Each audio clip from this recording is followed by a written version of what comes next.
We'll call the Kansas County Board of Commissioners meeting to order. We will stand first for the Pledge of Allegiance. I pledge allegiance to the flag of the United States of America and to the republic for which it stands, one nation, under God, indivisible, with liberty and justice for all. Thank you and welcome everybody. It is September 5th. Where is the summer gone? Well, it felt like it was still here yesterday and the day before, but by tomorrow, maybe not. So, first item of business, you all received the consent agenda in your packet. The items on the consent agenda are the approval of the legal and Compass County Board minutes from last meeting, approval of auditors, warrants and claims, and summary of evaluation of county administrator. I would entertain a motion to accept the consent agenda. I so move. Commissioner Berg? I will second. Do we have discussion on the consent agenda? Any discussion? Mr. Chair, Yes. I would like to pull item C, summary of the evaluation of county Okay. administrator. And we will place that, where should we place that?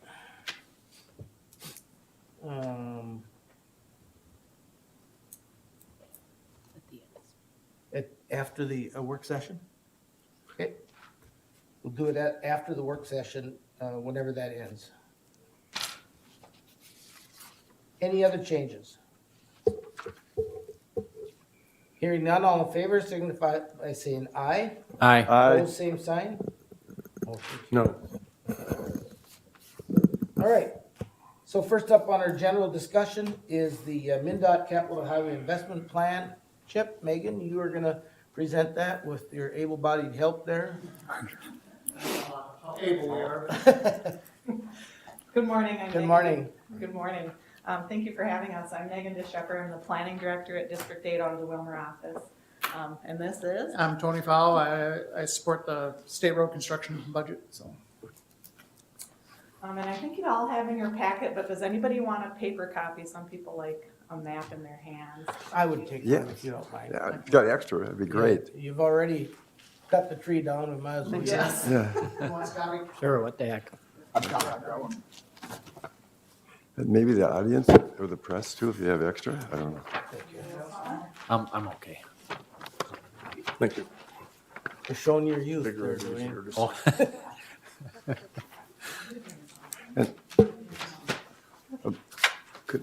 Tony, do you have a couple more that you could?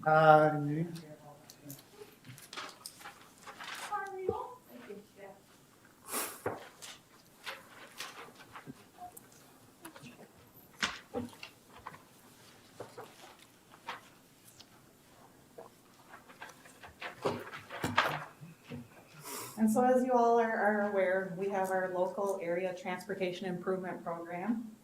And that's combined with others in the state to create the STIP, which is our State Transportation Improvement Program. And so the map before you is our 10-year capital improvement program.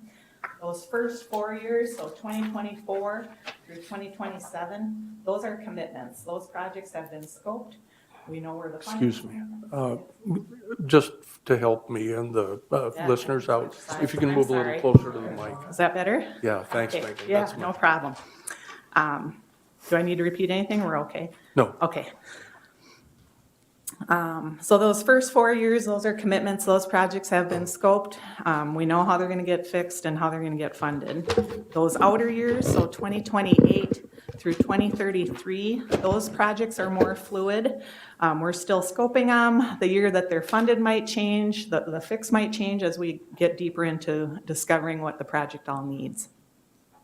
And I just also wanted to point out and make you aware that this map was completed prior to the end of the legislative season of the session. So some of our special grants that we received, such as the Corridors of Commerce or the RAISE grant, wasn't on this map at that time. And so next year, the chip will look different yet again, which it always does. And also to make you aware, we are receiving some of those IIJA federal funds to address some of our needs in the district, but it's still not hitting all of our long-term transportation funding needs. There's still bridge needs, safety, mobility that aren't being met within our district. And so we'll go through the map here, and I'll cover projects that are in Candy, Ojai County, but if you have anything beyond, we can certainly answer those questions as well. So first, in 2025, which is orange on your map, at the junction of Highway 23 and CASA 1, we have a left turn lane, so down the Princeburg Road, and that was funded with special freight funding that the district received. And the other item in orange on your map is at the junction of Highway 71 and CASA 3, a left turn lane is being added. Next, in 2027, which is dark blue on your map, the Highway 923 safety improvements.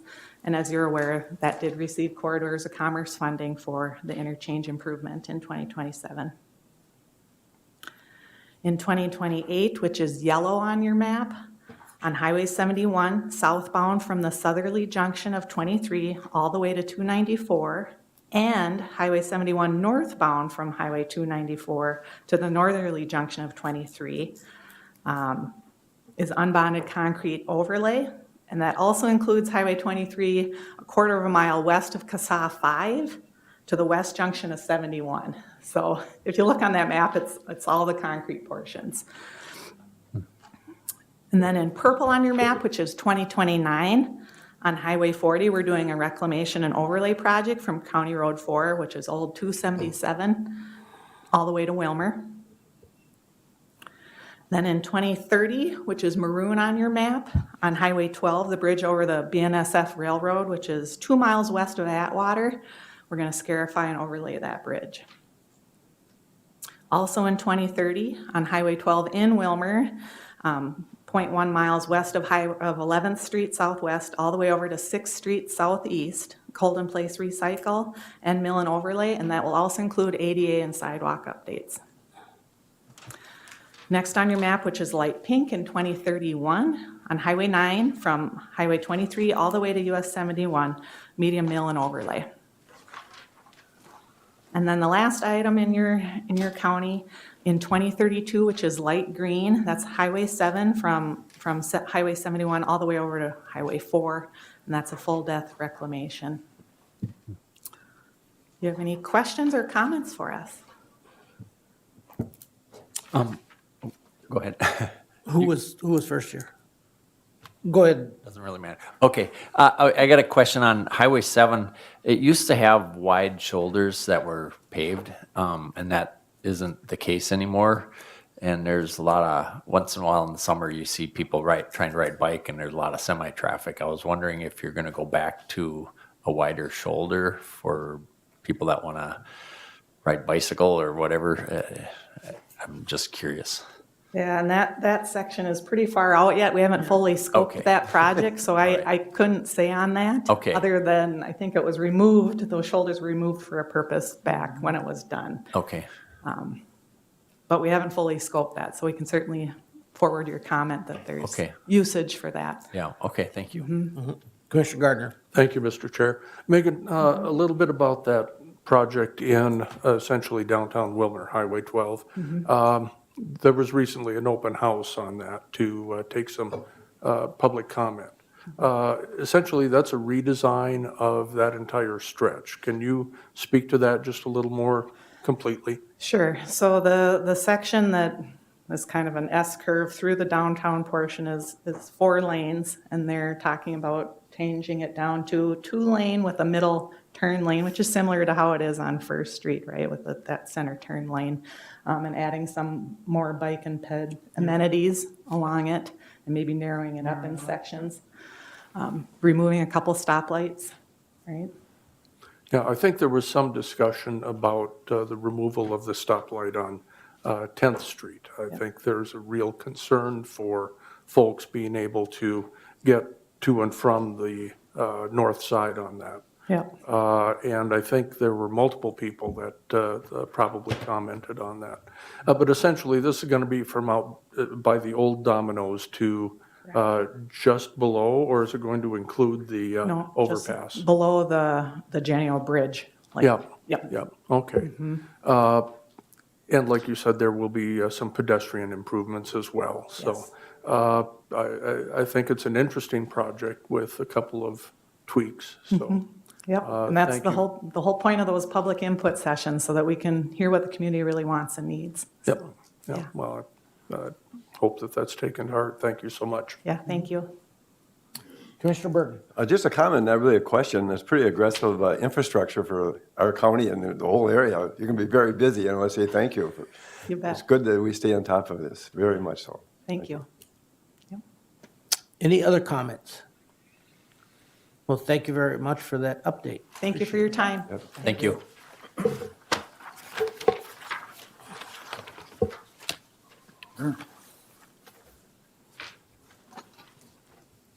All right, next on the agenda is a compliance hearing.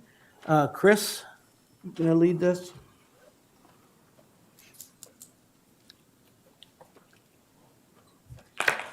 Morning. Morning. I'm Chris Wanish, Environmental Health Specialist for Kendrick County Public Health. So our department licenses all the establishments in the county that sell tobacco.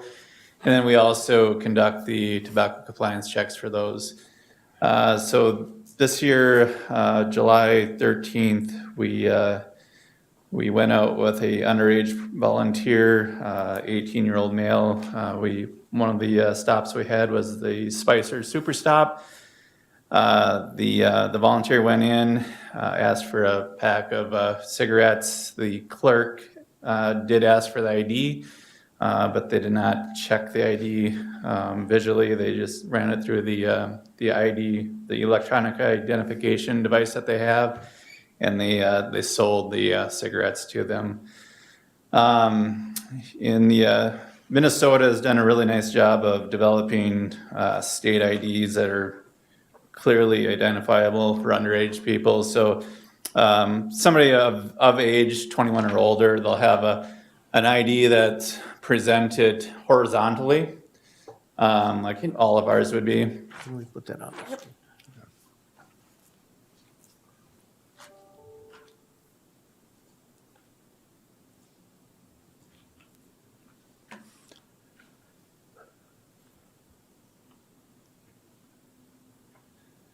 So it's anyone over 21 is going to have a horizontal driver's license. Somebody under the age of 21, what the state has is a vertical presentation, so any clerk can clearly see, as soon as they get it, that if it's vertical, they are under the age of 21. Then as a secondary precaution, right underneath the photograph in red highlight, it says under 21 until their birthday right there. So if the clerk takes a look at that, they shouldn't even have to run it through that ID device. But they're still good to have. It's just another method of making sure that they can make sure they're under or over the age of 21. So the sale on July 13th, this was the second sale in the past 36 months for Spicer Super Stop. So per our ordinance, that would be a $600 administrative penalty. With our ordinance, the establishment has 30 days to either pay that penalty or they can request a hearing. And the Spicer Super Stop has requested a hearing today. And so I believe we have Doug Dietz here representing the Spicer Super Stop. So I'll let him come to the podium. Thanks, Chris. Morning. Morning. Doug Dietz with the Spicer Super Stop. Perfect, thank you. We have clerks trained, and as he alluded to, we spoke with this young gentleman, and it's hard to get. When the compliance went from 18 to 21, our system upgraded, and Gilbarco is the software supplier that's proprietary to BP, so we don't have a choice of software products. So what we found is that, yes, he did swipe that, and it sold that product. It let it go. It said he was old enough to buy that. But what we found out of the hundreds of products that we have in here, when the upgrade came to change to 21, it missed about, and this is, we found 3 other products out of all the 100 that we sell that somehow did not get upgraded. And we have no idea whether that we called and the software people said, well, there could have been an electrical glitch or something happened that it missed that. But so we went back through all our product lines and each individual item was checked against my son's driver's license because he's 19. So anyway, I know they're supposed to check for this and that, but we preach that. But the main thing is that they told us that the swipes are legal with the state. They're there, and so I'm just asking if it was a computer glitch. Our staff knows better, but I think in the case of the young people nowadays, it's just in a hurry and let's get and we depend on electronics, and so that's. Anyway, I'm just here to plead that and say, we didn't intentionally do this. We've been compliant. We passed a compliance test in May, so we've been on top of this. And I said we did our due diligence and went back and checked almost 200 products that we sell, anywhere from the rolling papers to the vapes to everything in there against one. That was a tedious project because we didn't know where this system had failed us or whatever. We couldn't obviously afford to have this happen again. So. Just asking to come here and say, hey, we did our due diligence. It was a fluke. It wasn't an intentional thing. Yeah. Any questions or? Any questions for? I go got a ahead. question. I'm not real familiar with Spicer. I go through there once in a while and I see gas stations, but I don't remember seeing Super Stop. Where is that? We're the BP station with the Oh, car the wash. BP. Okay. Okay, thank you. Yeah. Yes, there really isn't a sign on it. Okay. Yeah. So I said, like I said, we passed in May. So they're just here to, ask if there's any, leniency on this. We've done our due diligence and it wasn't like that. But so. Any other questions for either Mr. Wenich or I go have ahead. another question then. How often do places fail the test or how often is this fine imposed or whatever? The establishments in our county do actually a really good job, especially probably the last 10 years. We have about low 30s for stores that we license, and probably we have about 2 failures a year, anywhere between 1 and 3. So each year in the last 10 years. So they do a really good job. Right. So if they have one failure, is that a fine automatically, or is it just a warning? Or Yes, no, the first failure is, it's a $300 fine, and then, so with our ordinance, this is all in our ordinance, so the first one is a $300 fine. If you have a second one within 36 months, it's $600, and then a third one within 48 months is a $1,000 fine and a 30-day suspension of the license. Okay, and so, if he did swipe, the clerk did swipe the car or the ID, if it comes back where it says they're underage, what happens? Does it doesn't allow the clerk to make a sale, or can he still bypass that and make a sale anyway, or how? What it'll do is it'll just default and it won't let them do the sale. Okay, I see. And all systems are different, so there's different devices out there. Some will allow you, it just depends on the manufacturer that you have and the model that you have. So it was a system failure then on that part, but then driver's Probably license shouldn't should, have gotten to that point. okay, yeah, okay. Commissioner Berg. Mr. Chair, thank you. Just a quick question to you. Most of the ones you've had in the past, which is the way it sounds, there's not too many of them usually. Are most of them an error because of an employee doesn't check it or just let it go by a mistake? I would say they pretty much are all because of employees not fully going through the process of looking at the identification, yes. Yep.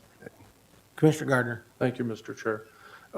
Chris, to expand on that just a little bit, these electronic systems, and you mentioned that some of them are different, these are tools meant to assist, but is there still a responsibility per the ordinance for a clerk to visually look at that license? I mean, they would have had to have taken it and inserted it into the machine. They would have needed to see that it was in a vertical format, correct?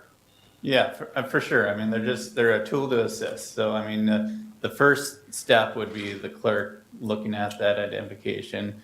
I mean, these days you don't even have to do the math. I mean, it's in a vertical format. It says under the age of 21 in bold letters underneath the photograph. So, I mean, that's your first line of defense. And then you can always go beyond that and run the electronic identification process, but definitely the visual check would be. No, it's still incumbent upon the clerk to Yeah. do that visual check, yes? Yep. Thank you. May I? Go ahead. We've instructed our people now to do that. They were prior to that, but the emphasis now, when they handed, I watched a clerk, a new one, he grabbed the driver's license and it was upside down, you know, they just hand it with the strip up so that you can, because the clerk has to swipe it on the deal, on the console on the computer. So they just hand it so it's zipped up. Well, we're now flip them over, look at them and stuff. So I'm gonna say, I'm not totally, but I said, in today's age, these young folks are used to computers and that's what they do. So it's been a hard training to say, folks, you gotta go back a little bit old fashioned. So I'm just here, I don't know if you'll find it in other places, but I'm thinking that we had just anyway. I got one other question. Go ahead, Mr. Anderson. So did this get resolved with your machine? Does it Well, we now? went through every product. So now they all are, As far as we know, I see. we tediously kept people there. We went in after hours and things and then swiped my son's driver's license who was 19. And so we knew it would fail on that product when it came in there. But we did find, out of the ones we did, we found about 3 more that were not, but all the rest were. So a fluke of whatever, had he grabbed another product, it would have kicked him out and it won't let him sell it then. It defaults, it says, you know, and so they can't. So. Any other questions or comments? Well, I guess I'm gonna say, I've been in stores and it does get busy and I understand kids do trust this technology, but I guess I didn't realize the visual thing was so obvious. So it's kind of, I can see it both ways, but, you know, I know that's taken a lot of time and it's a lot of work to be in compliance, but I guess that's our job too, so, thank you. And I'm here because this is our second one, so the next one, if we get it, it's $1,000 and it's a month without sales. So that becomes pretty punitive to, you know, to try and survive in today's world and whatever out there. It's not, I mean, so you know, it's tough out there and just finding help is crazy. And so we gotta take what they got a heartbeat and they can breathe, so. So, go ahead. No. Mr. Chair, thank you. And that's really a question of the board and to Kelsey too, as well as to you. It's either or at this point. There's no reducing the amount at all. It wouldn't be an option. It's just a question. And maybe not good policy since we do have an ordinance, so. I would say we do have an ordinance. I wouldn't recommend that, but I would defer to the county attorney if you could lower it. But I would just remind the board we're setting a precedence Yeah. in that manner then. Good. And I'm gonna ask the question, as long as the county attorney is gonna chime in here, is, so as it stands, if no action is taken, then the penalty is imposed as it stands. We would have to take action to change it. Am I correct in that? Yes. So, And do you have an opinion on what Administrator Baker said regarding the raising and lowering, or you're looking? I'm reading the administrative penalty provision says they be modified from time to time by the board by simple resolution. That is not clear whether it's the standard penalty or any individual case. Mr. Chair. Yes, I prefer to let it stand. I don't want to set a precedent on something like this. Sorry. So, do I hear a motion to change the penalty from what has been imposed to something different.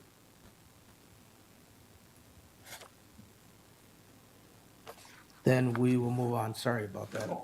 Nope. Thanks for your time. Yep.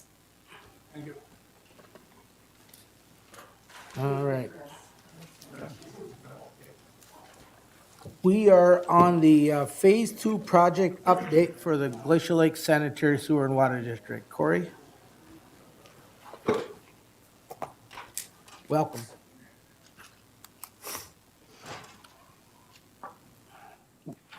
For the record, do you want to identify yourself and Yeah, so Corey Smith with Glacial Lakes Sanitary Sewer and Water District.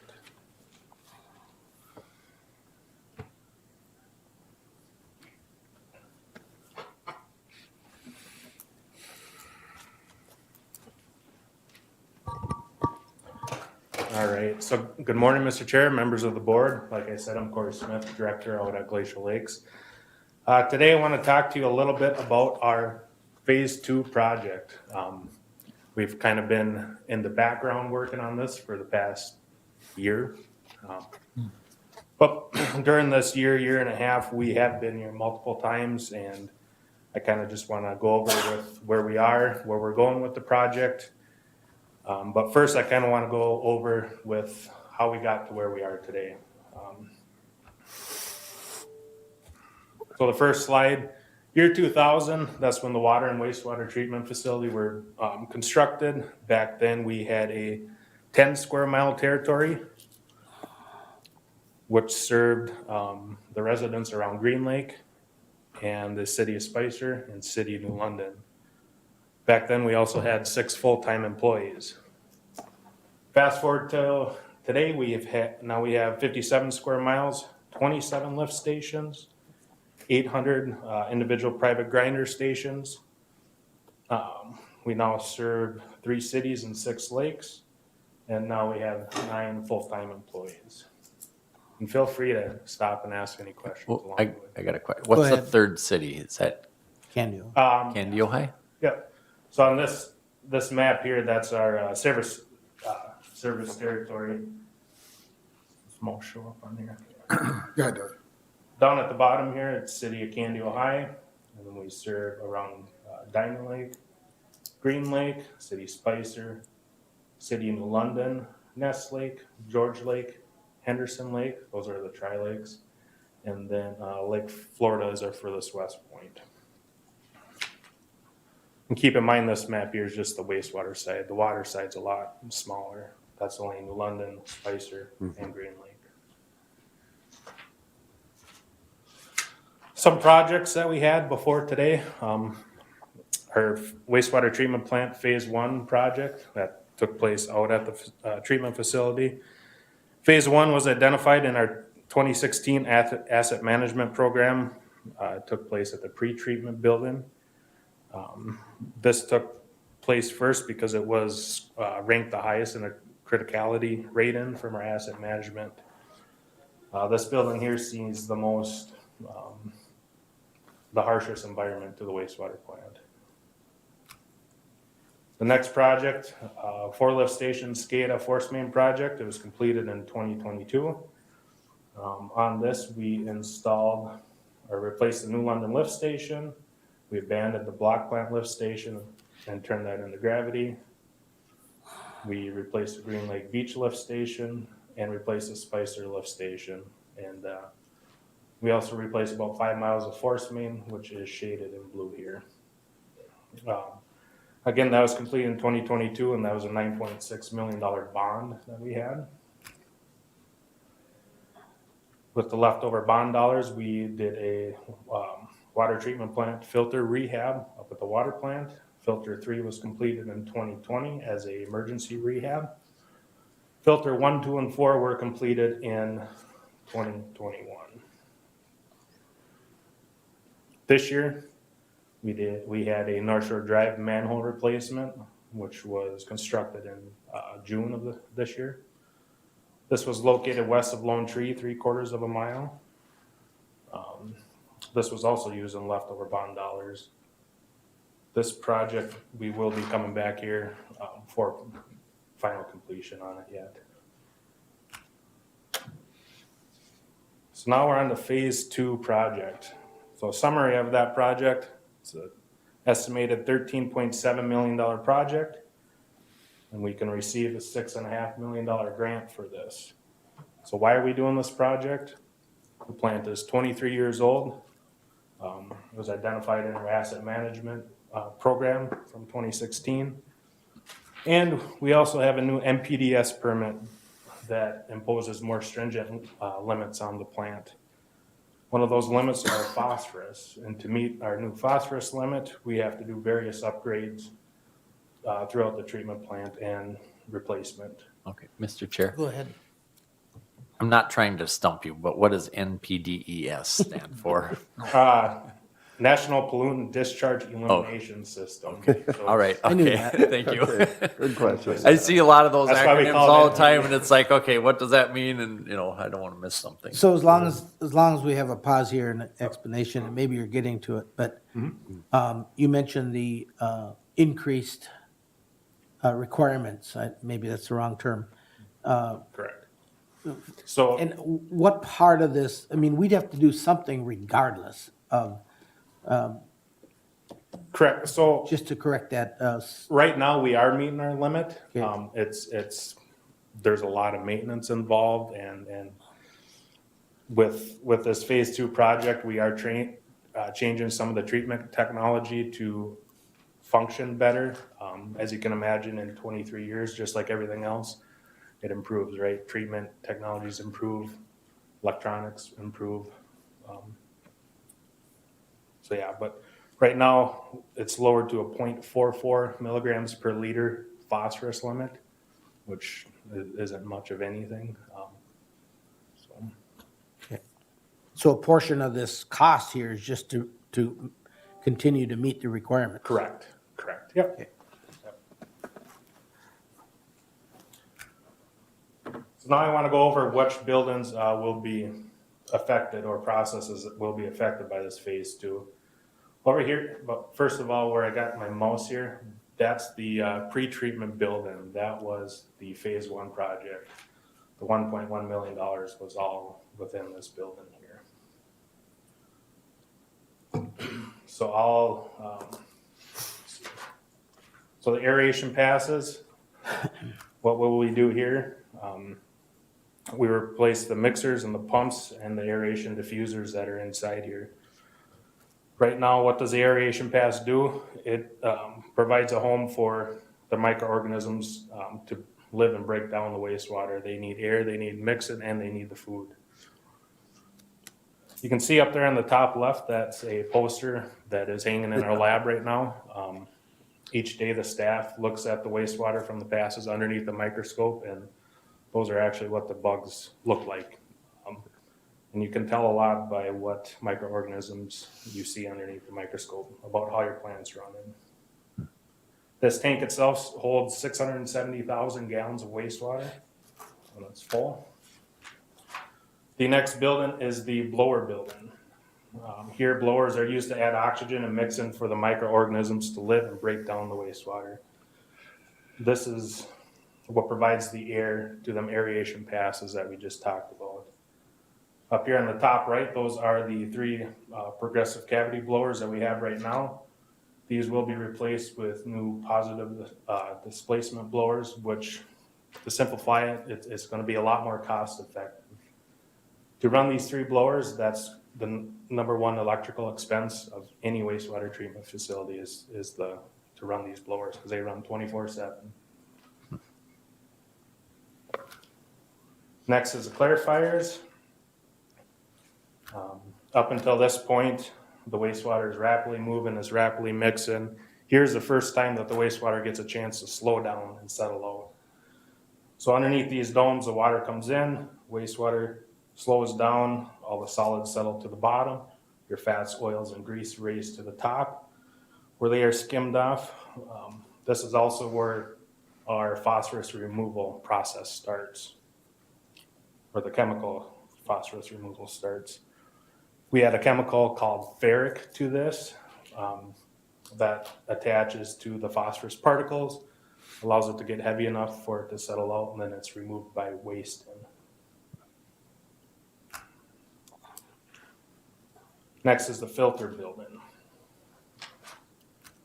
This is one of the last processes before the clean water gets discharged into the Crow River. This removes the smaller particles that the clarifier that did not settle out in the clarifier. Right now it's a traveling bridge filter. This whole process will be changed. It will be a membrane style filter. So right now there's a lot of open water in this building. Basically when this building is done, it will be virtually all enclosed in a self-contained unit.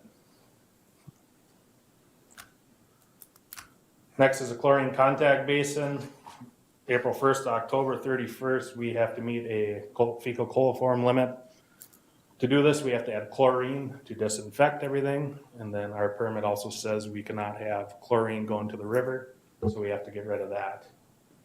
We do that by adding sulfur dioxide, and that neutralizes it. So, you can also see in the picture, you see bubbles in there. This contact basin is also aerated because we have to meet a dissolved oxygen limit leaving the plant for the fish downstream. So that was kind of how the water starts at the treatment facility to how it leaves. Kind of the byproduct of it is biosolids, and that's what we'll talk about next in our ATAD storage building. Currently, this ATAD building houses the digester that produces our biosolids. This building contains many pumps, valves, and tanks. We will get rid of this ATAD system, which is our current digester, and be going to a Class B biosolids facility. So when we do that, this whole building will open up. The tanks that you see up here, for example, they hold about 26,000 gallons of wastewater in them. This whole place will open up and provide roughly a 60 by 80 shop, which we need to house our, various equipment and stuff we've obtained throughout the years. The building itself is 60 feet by 160 feet long. So why are we going to a Class B wastewater product for biosolids? Basically, it's the cost. Right now, the tank on the left here, we have to heat to 55.5 degrees Celsius for 10 days and 45 degrees Celsius for 14 days. To do that, we have to have a boiler system, heat exchanger. The cost just to heat that alone, that's a big part of our natural gas bill every month. So going to a Class B, all of that will be removed. We'll get rid of our boiler system. Like I said, this will be a shop and storage. Currently, right now, we do apply around 320,000 gallons of biosolids per year in the farmers' fields. With the addition of ferric, we do see that amount going up. Can I ask another question? Yes. So 55 Celsius, that's over 100 degrees, I'm assuming? Correct. And what is that exactly? Or is it 120? Or, that sounds really hot, so. Yeah, I don't know that number off the top of my head. Okay. 160, I want to say. Bet you Kelsey 160? can have it in about 2 seconds. 106 or, 160 or Yeah. oh, somewhere in there. 100. okay. So if I may, are the biosolids any different from what's produced in a Class A So, facility versus a Sure. Class B? so right now, we treat ours as a Class B facility. Okay. If we were to dry our biosolids down and pelletize it, we could sell it to residents. Like if you were to go to Menards right now, look at the fertilizer, there is biosolids fertilizer there. As far as land applying, like I said, we don't take advantage of the Class A regulations. We treat ours as a Class B anyway. So therefore, there's no different for us, I guess. But the end product is the same? End product's a little bit different. There's there'd be more pathogens in the Class B biosolids. Usually there are not, I'd say about 80% of the wastewater facilities are Class B biosolids. So do those biosolids require further treatment? No, that's part of the they're gonna go into the sludge storage tank, they'll get mixed in there.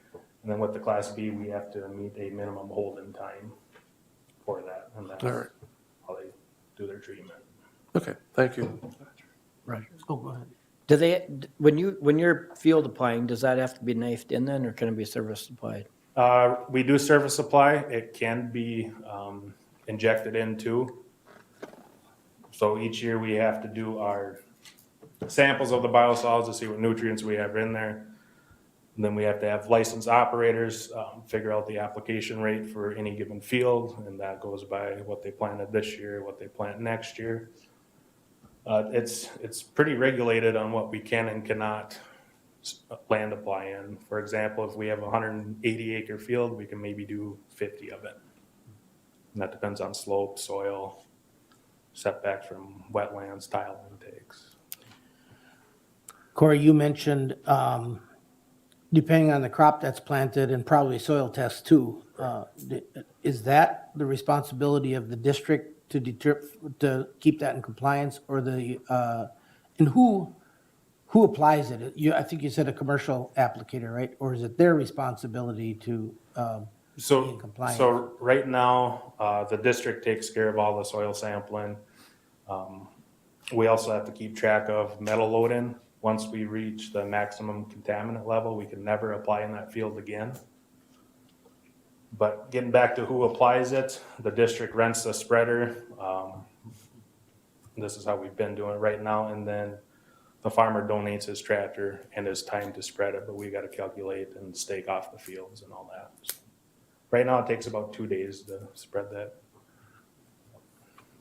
Okay, maybe I missed this, but I was just wondering, how much storage do you have? I mean, So we only do this once a year in the fall. it's once a year, Yep. okay. We haven't had to do it in the spring yet, nor do we plan on it. Okay. And roughly how many acres do you cover in a year? Last year was 57 acres, I believe. And there's plenty of land mass available that would accept this, or do we? There is, so we're in the process of getting more fields certified because they have to be certified by the state before we can even land apply on them. That involves taking soil samples. And yeah, basically after that, then we'll have more fields that are readily available. So. Do we have to transport very far, or is it? Right now, no, but in the future, I could either see us hiring that part out or having someone come in and hiring like trucking out to get it to the field. Okay, thank you. Right now, we're within a mile of the plant, so it's not bad. You've just been penalized for having at least 3 farmers on this. They want to get a hold of me. With the questions we're asking, I think you can tell. Yeah. So yeah, we will be adding a sludge storage tank. This will help us allow it to go to Class A to Class B biosolids. We will, with the addition of more ferric and more phosphorus taken out, we will have more biosolids. That's basically the end point of phosphorus removal. Next is our office. We will be adding on this, as you can see, kind of the right third of the building will be the addition, and the rest will kind of be getting rearranged around. You can imagine back in 2000, when the plant was built, we had 6 employees, and when we had commission meetings, we had a representative from the City of New London, representative City of Spicer, representative Green Lake. Fast forward till today, with our 6 lakes, 3 cities, we have 19 Glacier Lakes Commission members that regularly attend our meetings. So there is a need for a commission or a conference room. We also plan on putting reception up front because there is a possibility that we could be bringing billing in-house as our contracts expire. Right now, there are 2 different entities that do the billing for the district, City of New London and Candy Power Co-op. And like I said, we will also be rearranging in the back, so the guys have some more room at their own computers, so they're not more work friendly.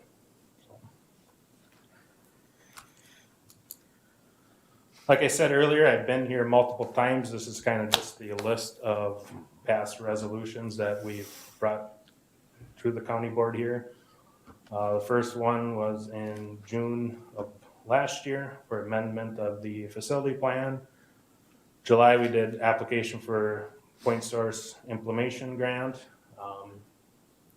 September, we authorized an internal loan. That internal loan was a loan from the capital equipment fund to Glacial Lakes to pay for the design of the phase 2 project. After that, we had to pass a resolution for reimbursement of that loan.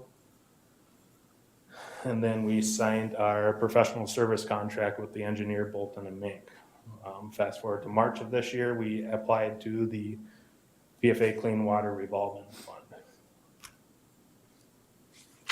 So our phase 2 schedule, I guess just to summarize this page because it's pretty busy. Moving forward, our plan is to come back here on November 7th of this year for authorizations to go for bid. We plan on opening bids January 16th, notice to proceed and start construction March 1st of 2024. Substantial completion of June 30th, 2026, and final completion of January 1, 2027.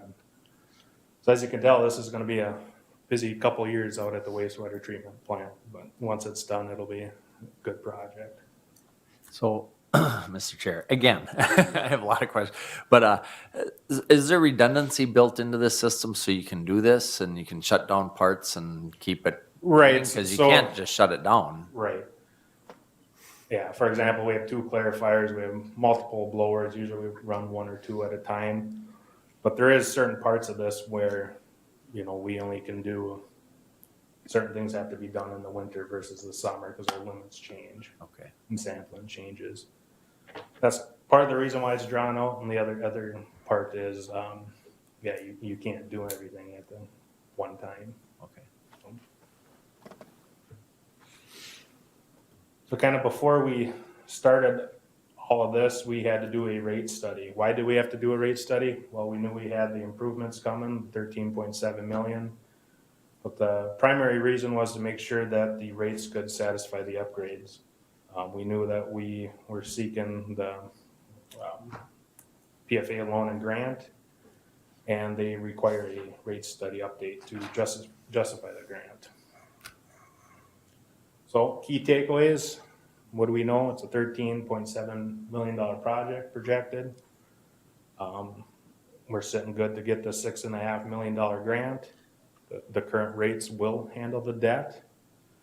Why are we doing the project? It will adjust your agent infrastructure, and it will update the equipment and processes to meet our MPDS permit and address storage issues. So is there any questions on that? Any other questions for Corey for comments? Go ahead. I was just thinking, going through this whole thing, and after several years of you coming in with slide information for us, and so we can see the site, I'm not sure if it'll ever be possible, but it'd be interesting to see if we could have a site visit, Yeah. like we do with the road and bridges or something, that after one meeting, we could, you got so many different sites, I'm not sure how you'd handle that. Yeah, I guess I would recommend taking a tour of the wastewater treatment facility, Yeah. just for the fact that, take a tour now and then 2027, take another one and see Yeah. what changed. Might be interesting, yes, it's very interesting. Good presentation. Good point. Commissioner Anderson. Do you know for sure you're gonna get the 6.5 million, or what happens if you don't get that? I guess that was my, So when we did this rate study, the numbers have changed a little bit, just, everything else, costs keep going up, inflation. When we did the rate study, we took $13.5 million, and we factored in to us having 0 grant. okay. So at that point in time, with 0 grant, we took the worst case scenario, Yep. basically. So with any grant that we receive, it will help stabilize the base fee rates. Yeah, that was just my thought, because in case you don't get the grant, is that? Right. So we won't know how much we get in grant until the bids come back. Sure. Just because there are only certain costs of this project that are grant eligible. Okay. And that relates to the phosphorus. But you're basing your estimate on the grant amount on your knowledge of what Currently, parts are of the. correct, correct, yep. Yep, okay. Any other questions? Now, you're not asking for action today. Nope, See a this resolution was of any purely an kind. update, and our plan is to be Yeah. back next month to Yeah. advertise for bid. I would just touch base a little bit about the question, follow-up question regarding the grants. I think this is a real good example of, number one, advocacy, and number two, the importance of our bonding bills, because Corey and Mel, were you along with that? And Denny Baker, the chair of the commission, and who else, who am I The missing? city administrator from both Spicer and New London. Yeah, went to the Capitol and did a lot of, quite frankly, educating of you know, what the system has to do to comply and the age of it, and how important this bonding is. So we really appreciate the legislature recognizing that. And we're not the only one. This is in cities and towns all over the state of Minnesota that are gonna benefit from that bonding support. Yeah, I think that was a very beneficial trip that we took. I believe it was May 10th that Mel and all of us representatives went down there and talked to various senators and representatives and kind of educated them a little bit of, you know, what would happen to your residents if this bonding bill didn't pass. Yeah. Thank you guys for doing that. So any other questions or comments? Mr. Oden? Yeah, one of the takeaways that may not jump at you is we are gonna need to bond with the county, and we have a certain bonding limit within the county, and we have a time frame that this has gotta meet. Okay, so this is gonna be maybe indirect implication to the county. Now, this is 100% paid for by the ratepayers, so there is no debt incurred by the genuine population of the county. It's just the service territory. So I think that's it, and you know, we don't talk about it, but you know, we are above the line now to get this grant. So that was really good news from a week ago. So we feel pretty good about this project. Very good. Any closing comments, Corey? I think we're All right, well, thank you for coming in and appreciate the update.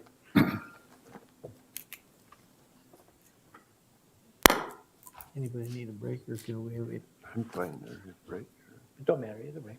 Can we get Gary done? Yep. So next up is a resolution 2023-31, a solid waste management tax market price. Gary?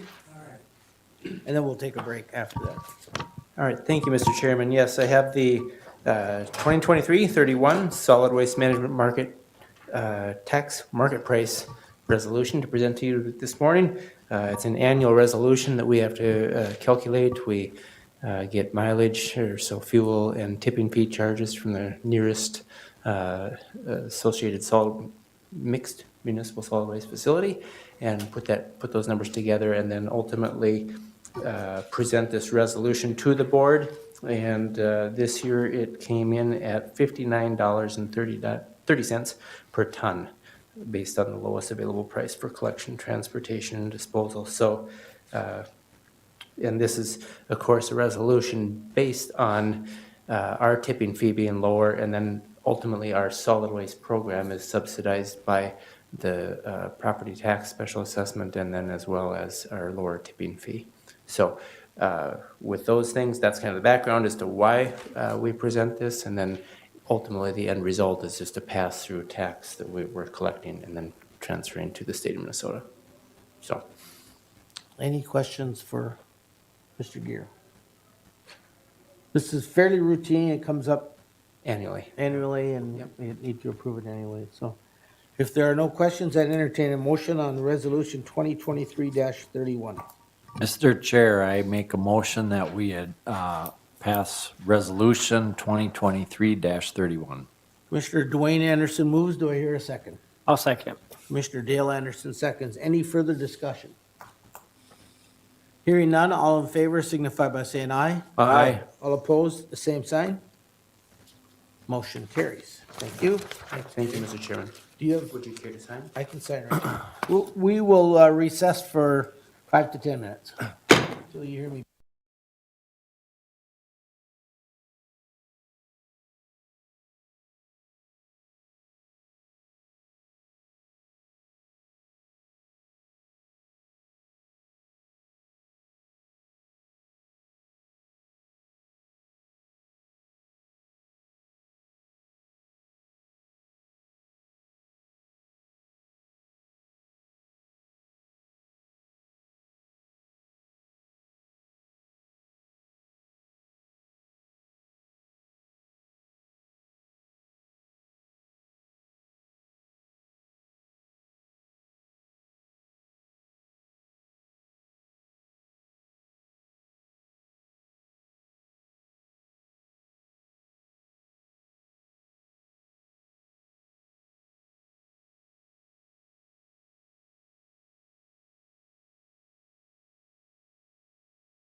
County Board of Commissioners meeting. Up next on our agenda is a cannabis ordinance discussion. The discussion will be led by Mr. Baker.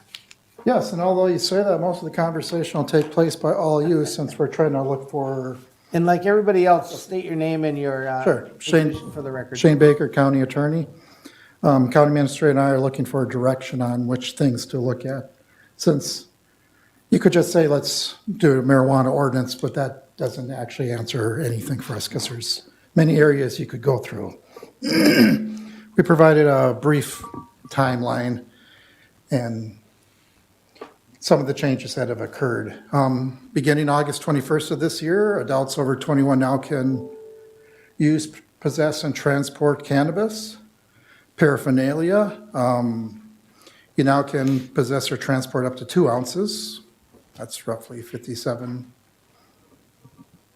Anyway, 2 ounces of cannabis flower in public, possess up to 2 pounds of cannabis flower in your home. So that's 907 grams approximately to convert it to that measure. Possess or transport up to 8 grams of concentrate.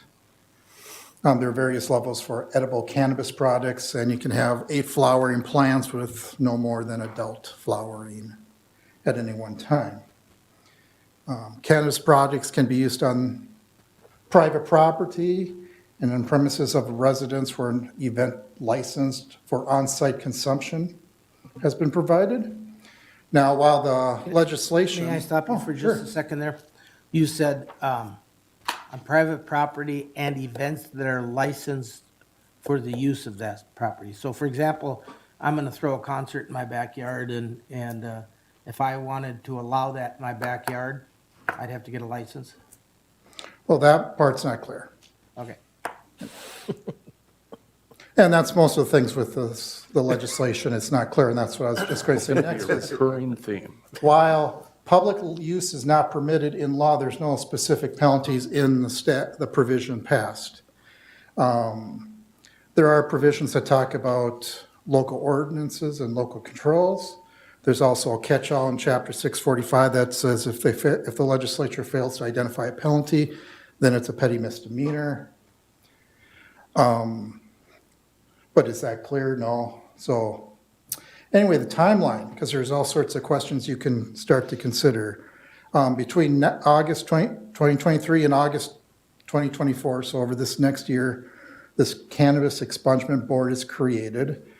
Now, that's not so much for your purview, but BCA will control those things, and then local governments are required to seal records, which really falls on the county attorney's office and sheriff's office. October 1st, so in less than a month, edible cannabinoid product retailers must register with the Minnesota Department of Health. And then mid-late 2024, local government cannabis aid can begin. Aid will be certified by September 1st of each year. And half of local government cannabis aid will go to counties, with payments being made in late December.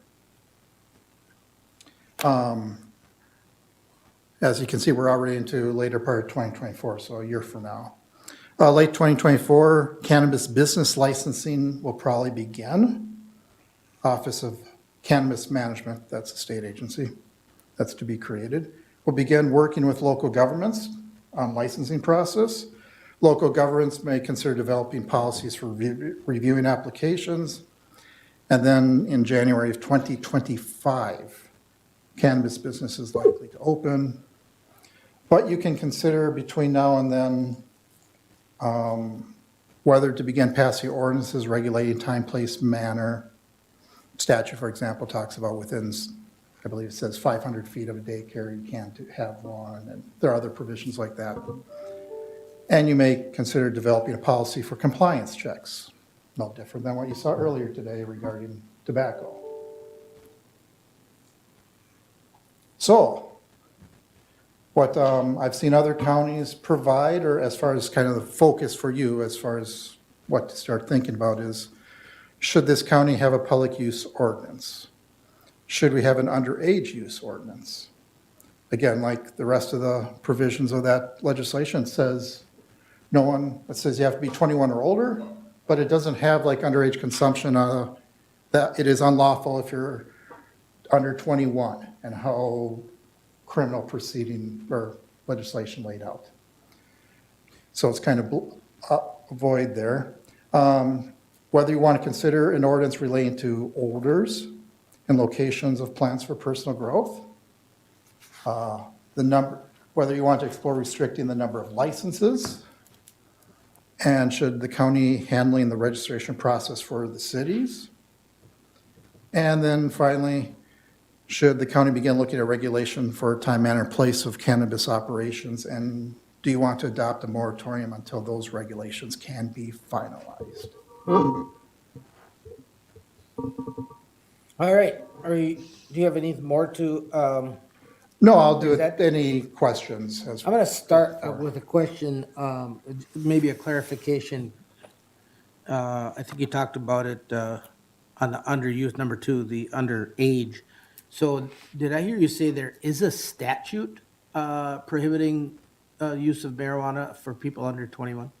How it currently reads is the legislation just passes, you have to be 21 or older. It's lawful, you can be 21 or older, use it. Okay. But what does that say about the contrary? You know, what does it say if you're under 21, what happens? There's nothing in the new legislation that specifically says it is this level of offense. It's void on that. So no clarification on the penalty if somebody underage 21 is using it? Right, that's where, you know, does this other catch-all provision apply so that anyone, because they didn't list a penalty, that it's now a petty misdemeanor because they didn't list it? Those are some of the unanswered questions at this point. I mean, that's the way I'm viewing it, since they specifically said it's unlawful, but it's not specifically named like it is for underage consumption of alcohol. Mr. Chair. I think Yep. Commissioner Gardner goes first. Thank you, Mr. Chair. And conversely, is there anything in the statute regarding penalties for providing that product to minors? There would be more on that. See if I can find this quick.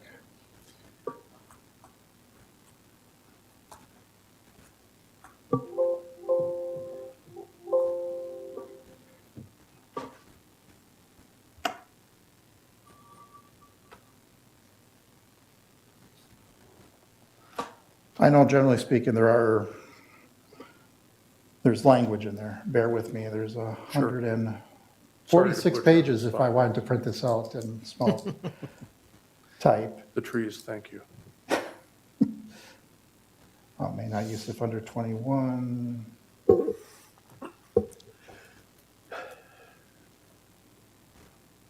Okay, that's the use. Okay, businesses may not permit for those under 21.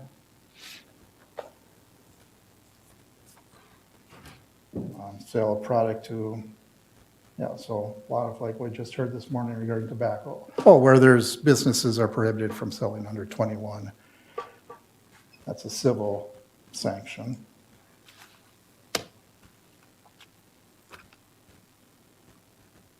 Micro business, yep, same kind of thing.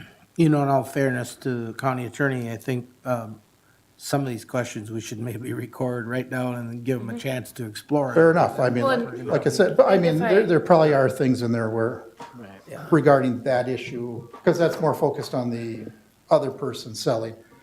And I believe if I came across it correctly, it also deals with Yep. people in the same age group, where that's treated a little differently too. Okay. And if I may, I think we're looking, as Board of Commissioners, policymakers, we're asking these questions because we need some guidance in what are the board's wishes. You know, we possibly can look at this, that we have 3 options in front of us. We could easily do a moratorium and then move forward with an ordinance. We could also just do an ordinance right off the bat. Or option 3, we don't have to do anything. It's up to the board's wishes. as Shane was saying, some counties have done a moratorium along with an ordinance. Some counties have done just an ordinance. And so these questions that we're asking, you know, what are the board's feelings that if you would like us to explore drafting an ordinance, we could do so. I view this discussion as maybe a 3 or 4 part county board meeting. Today is a discussion, maybe provide some guidance for the staff and Shane and I, and maybe if you want to see some examples or we could write up a draft, then you would have to see the draft of what we would be presenting, and then you'd have to have a public hearing comment period, and then for final approval. So really a kind of a 4-part. And so it's really, what are the wishes of the board? Do you want to see that ordinance?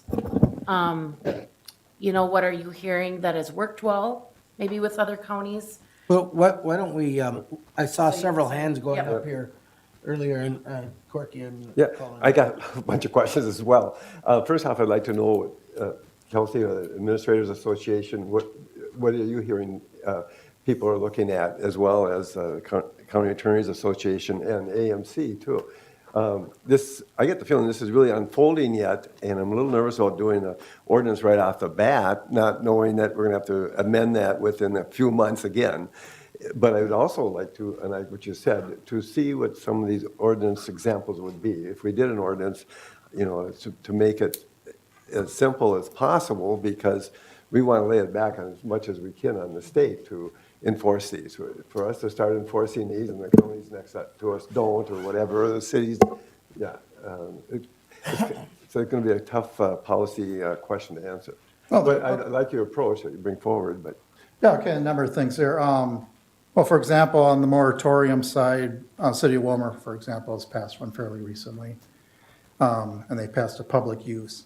Public use is the area where you've seen the most activity immediately by other jurisdictions. Fillmore County passed one, Renville, City of Wilmer, Stearns County has one as well, Wright County, I believe City of Stillwater. So that one is fairly certain we have drafts of that model ordinances. What's interesting is Stearns County, they've added in other language into its ordinance that additionally gives it using the authority under Chapter 144 and 145A that where you'd have the Clean Air Act provisions. And that's where the tobacco ordinance is county passed. So because under that ordinance, you would have authority to issue one for the county as a whole, the entire county. Basing it on those provisions of inhalation of marijuana, just like you would with tobacco. So that'd be the most expansive area you can do. And you can put in, and Stearns County did this, where they deferred to the cities if they themselves drafted an ordinance. But if they didn't, you would still have a provision that would govern in towns throughout the county. You could do that. There's one that just bases it on the local ordinance matters in the marijuana legislation itself. So that's the one where there's been most activity and where you could have something to you quickly, and I think it's something you should. And So, I think to, let me go back to the question that you actually asked regarding, or what are you hearing from the administrators? pretty much exactly what Shane said. But to your point as well, Commissioner Berg, I don't think we have to be in any rush. I think we have time. Shane and I met last week regarding this, and we both feel that we have some time to let the board think about this and decide what route you want to go. Present the options that you have, and then we can move forward in that direction. But I don't think we're in any rush to do anything at this point right now. From what I'm hearing is the same as the County Attorneys Association. The moratorium or the ordinance, or other counties are just leaving it to the board and sitting and idling until we feel, the board feels ready to go move forward with an ordinance. Dale? I guess I'm open to kind of anything, but I guess my thought is that we should ask the sheriff how they want to address this too, because this gets to be a big issue for them to address too. So I think we need to talk to them also to see what their thoughts and concerns are with this as you're looking through options. But I'm open to anything otherwise. But that was just my thought, that we gotta talk to them guys too. Did Commissioner Berg, or Gardner? Thank you, Mr. Chair. If I was going to eliminate any of these, it would probably be number 3. I don't see that as terribly pressing. But everything else, I think, is something that we should be considering. When we talk about public use, the first thing I go to is our county parks. And what type of policy do we have? It seems to me that if you adopt something along the lines of what Stearns County has, and it falls under the Clean Air Act, that might be a palatable way. But here's the problem. Who enforces that? Are we going to put that on the county park managers? Or are we going to, if there's a violation, involve our sheriff's department, who likely has higher and better uses of their time than to respond to something like this? To Commissioner Dale Anderson's point about talking to the sheriff, and what are the unintended consequences on an enforcement side and resources side that we have to think about as well? There's also the public health quotient to this. The State Community Health Services Advisory Committee is holding a retreat here in Wilmer at the end of the month. And it will be very interesting to get that input from those folks, from those public health care professionals. And so I'll be looking forward to that as well. So I have a question for whoever knows the answer, I guess, is do we currently have an ordinance preventing smoking in our parks? The use of tobacco in our parks? Tobacco? No. Do we have a ordinance, or is there a statute preventing underage from smoking from smoking? Tobacco or Smoking. smoking? They've had some recent legislation. There's some prohibitions, yes. And do we have an ordinance preventing the use of alcohol in our parks? Specifically in the parks, no. In our county parks? No. Okay. The use of, to sell it. Right. Right. But you can consume alcohol in our parks? Yeah. Okay. I guess I was incorrectly told that we cannot have I alcohol. can double check the policy. Yeah, I thought we did. But Commissioner, did I see your hand go up? Are you saying ordinance or other rule? I guess you'll check on that. Yeah, I would just say, it's kind of a little early right now, and if we jump the gun, we probably have to revisit it probably fairly soon again. If we pass something now, I think it's kind of got to wait a little bit just to kind of see how things are going to settle out here. Yeah, I was curious too, what precipitated this topic being on the agenda. Do we have an issue? Have you had complaints, or has the sheriff had complaints regarding the use of cannabis in public? Well, they had those initial questions of what enforcement mechanisms do they have, because there was uncertainty on that. And that's, in all this, I'd say of all the ones I listed, public use is the one that's getting a lot of activity, and they're all looking pretty the same. So I don't think it's too early to act on that. Underage, I've only heard of one jurisdiction looking at that. And certainly it's not the topic that's come up in the association meetings, that one. Number 3, not at all. And then the others, if there's conversations, more moratorium and kind of wait for the regulatory side to build up.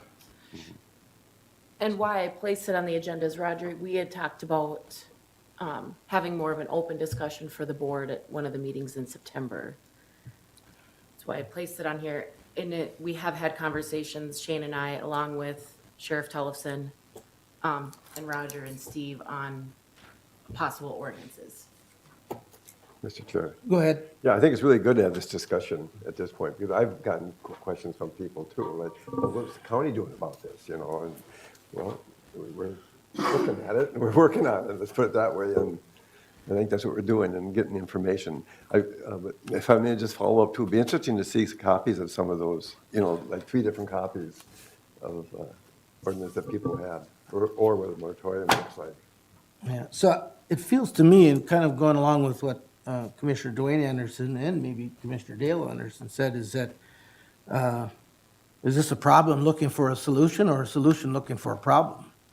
And, because I'm not hearing any complaints about smoking where they shouldn't be smoking.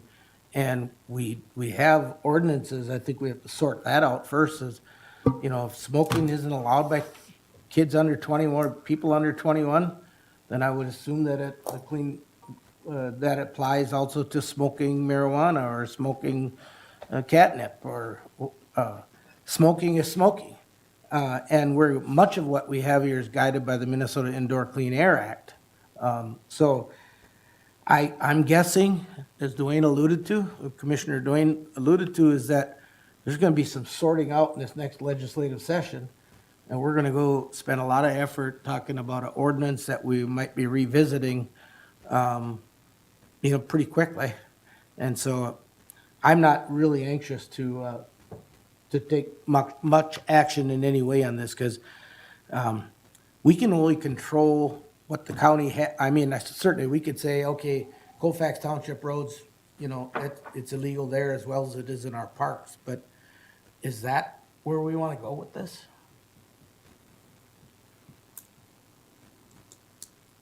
Go ahead, Mr. Gardner. Thank you, Mr. Chair. And to that point, I think I see, if we were going to discuss any one thing and potentially implement any one thing, it would be a moratorium until we can get all of these different issues sorted out, because we're going to hear a lot more between now and the end of the year and the beginning of the legislative session. We have our policy conference coming up next week. We'll have the annual meeting coming up in December, AMC meetings, and we'll be able to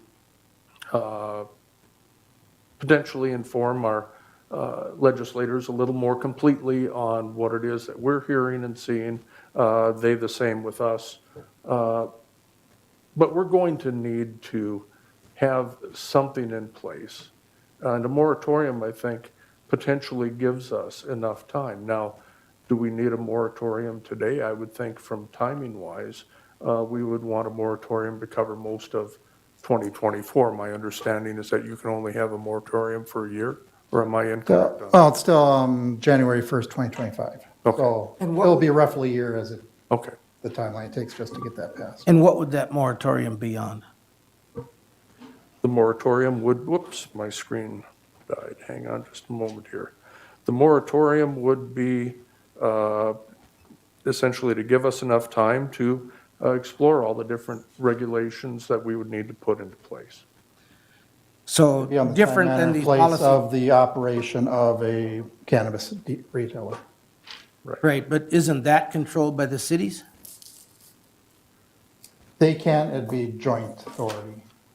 So we have jurisdiction over the cities in this area? Well, no, I'm saying, well, yeah, but throughout the county. I mean,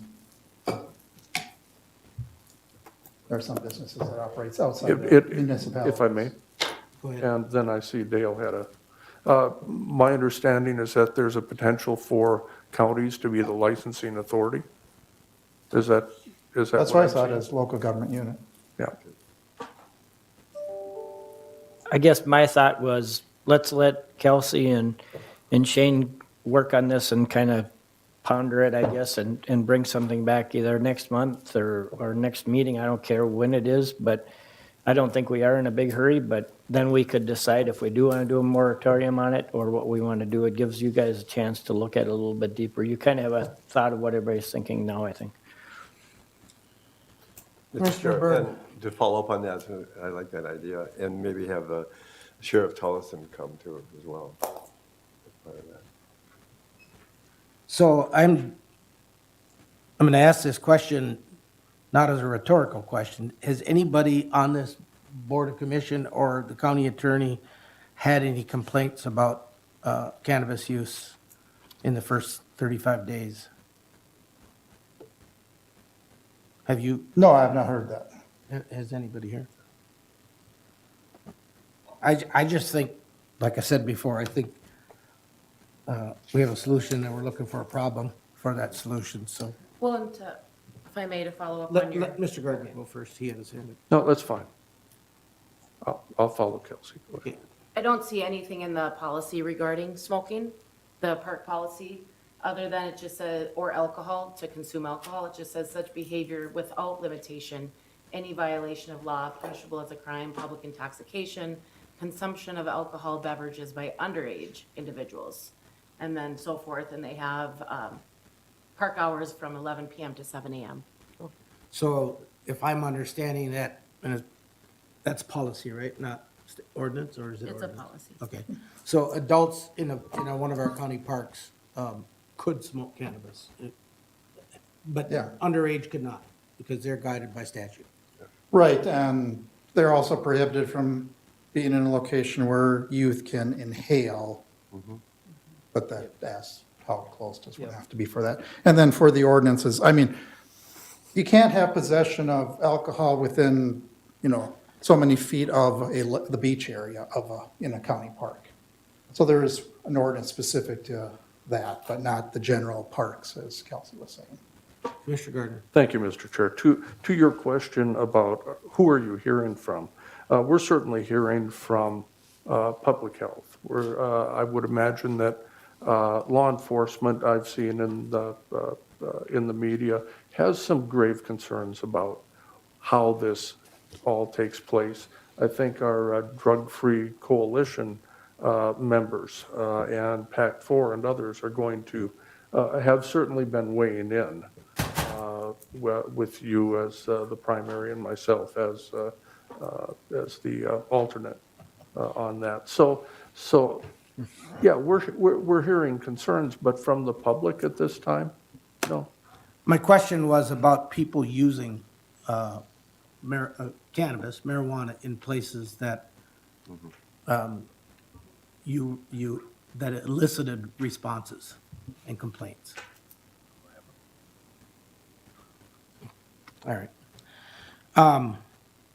Well, more to come, the way it sounds like to me. And just, I understand the public health. I understand that, this isn't Woodstock or Haight-Ashbury, but I think Andrew Volstead would be watching this pretty carefully, and Andrew Volstead's act was sort of dismissed about 100, close to 90 years ago or whatever it was. And I believe that a lot of this stuff is going to sort itself out, certainly after the next legislature, so I would be a little reluctant to start going down. Ordinances are, you guys have been involved in ordinances, they're a pain. You have to undo them or amend them, and they all require public hearings. By the time we get it all done, the legislature will be halfway through the session. So anyway, any last comments before we move on to the next subject? All right, well, thank you very much, Shane, appreciate it. And if there's any questions that come to mind, is it all right for us to email you, or should we email Kelsey with the questions and she passes them on? How do you want to do that? It doesn't matter. No, Probably both. But don't do more than one other commissioner if you have any questions. Okay, we are at the housing redevelopment discussion. Jill? Morning, Mr. Chair, members of the board. I'm Jill Bankson, Executive Director of the Candy Ohio County HRA, and I'm here today to present to you our annual report and our request for our 2024 tax levy. So in your packet is our handout. Just go through a few highlights. Again, this year, the Minnesota legislative session created some historical funding for housing.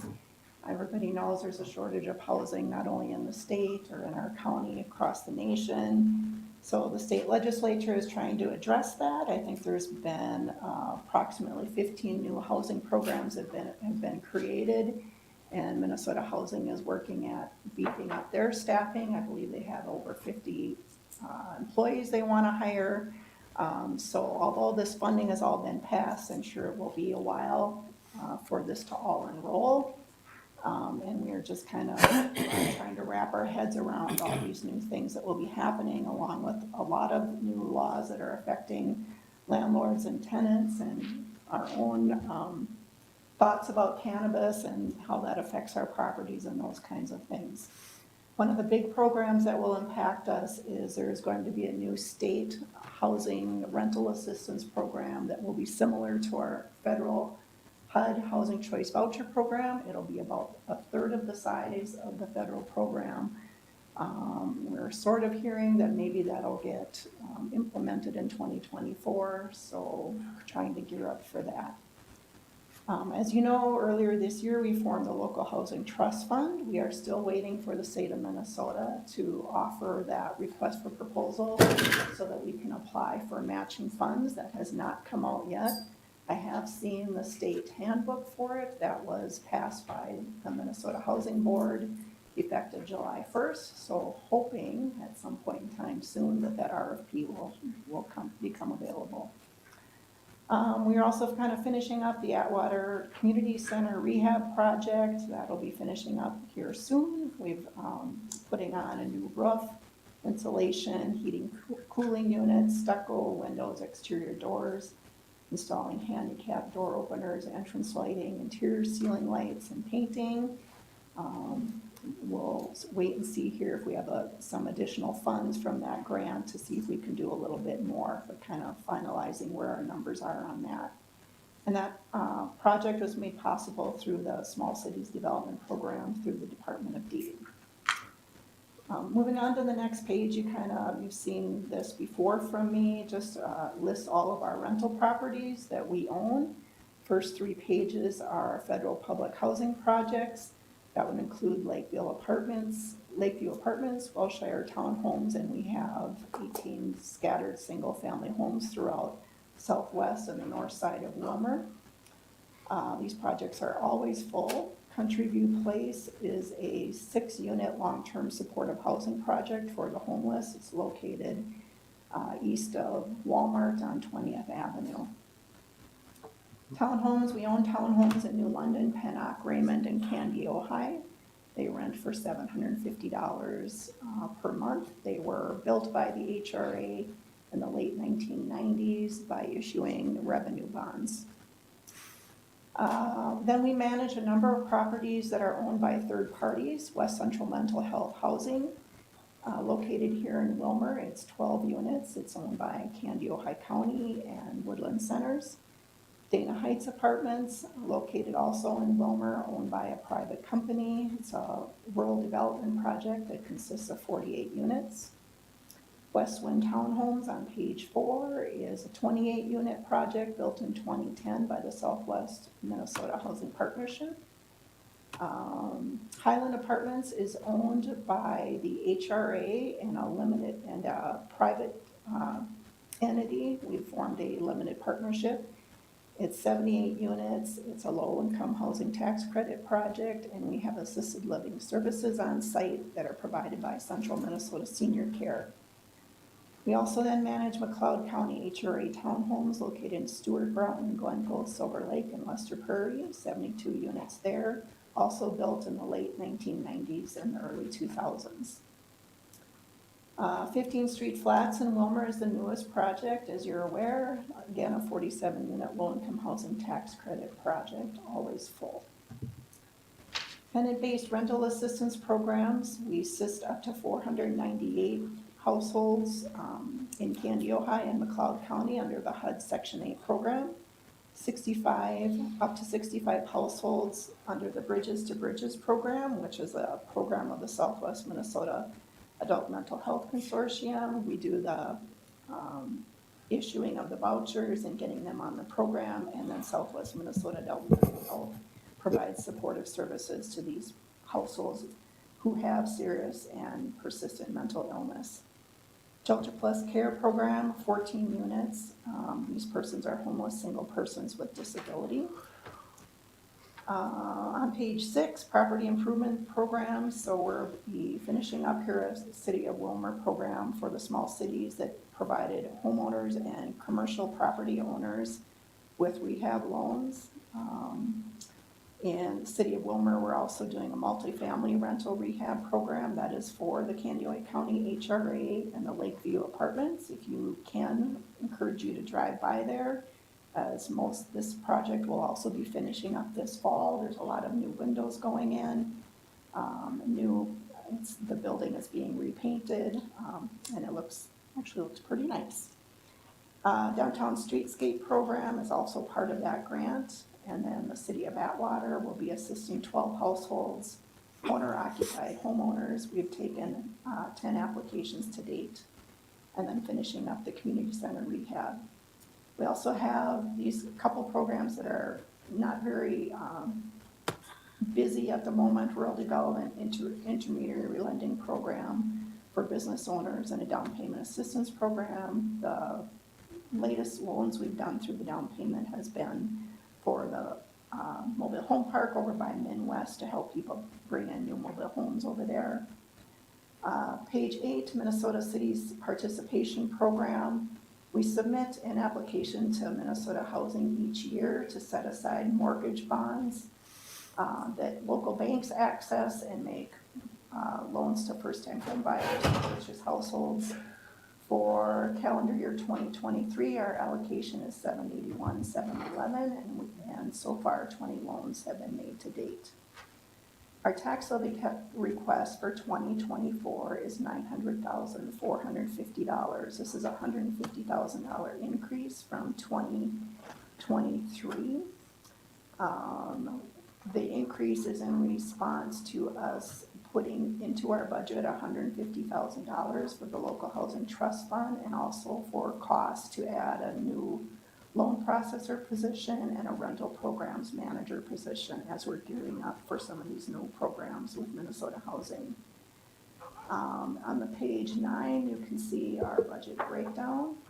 Our tax levy represents 9% of our budget, as does fees for service for the other entities that we perform work for, amounts to 10%. We collect 10% of our total revenue from rent, fees, or other interest.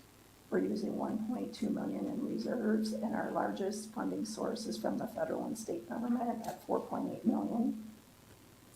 And then you can see our expenses. Most is for maintenance, repairs, and capital costs, followed by administration costs, rental assistance at $1.6 million to landlords in the county, and then 3% for home business loans, local housing trust fund loans that we anticipate to be making, and building taxes, insurance, and debt service at 3%.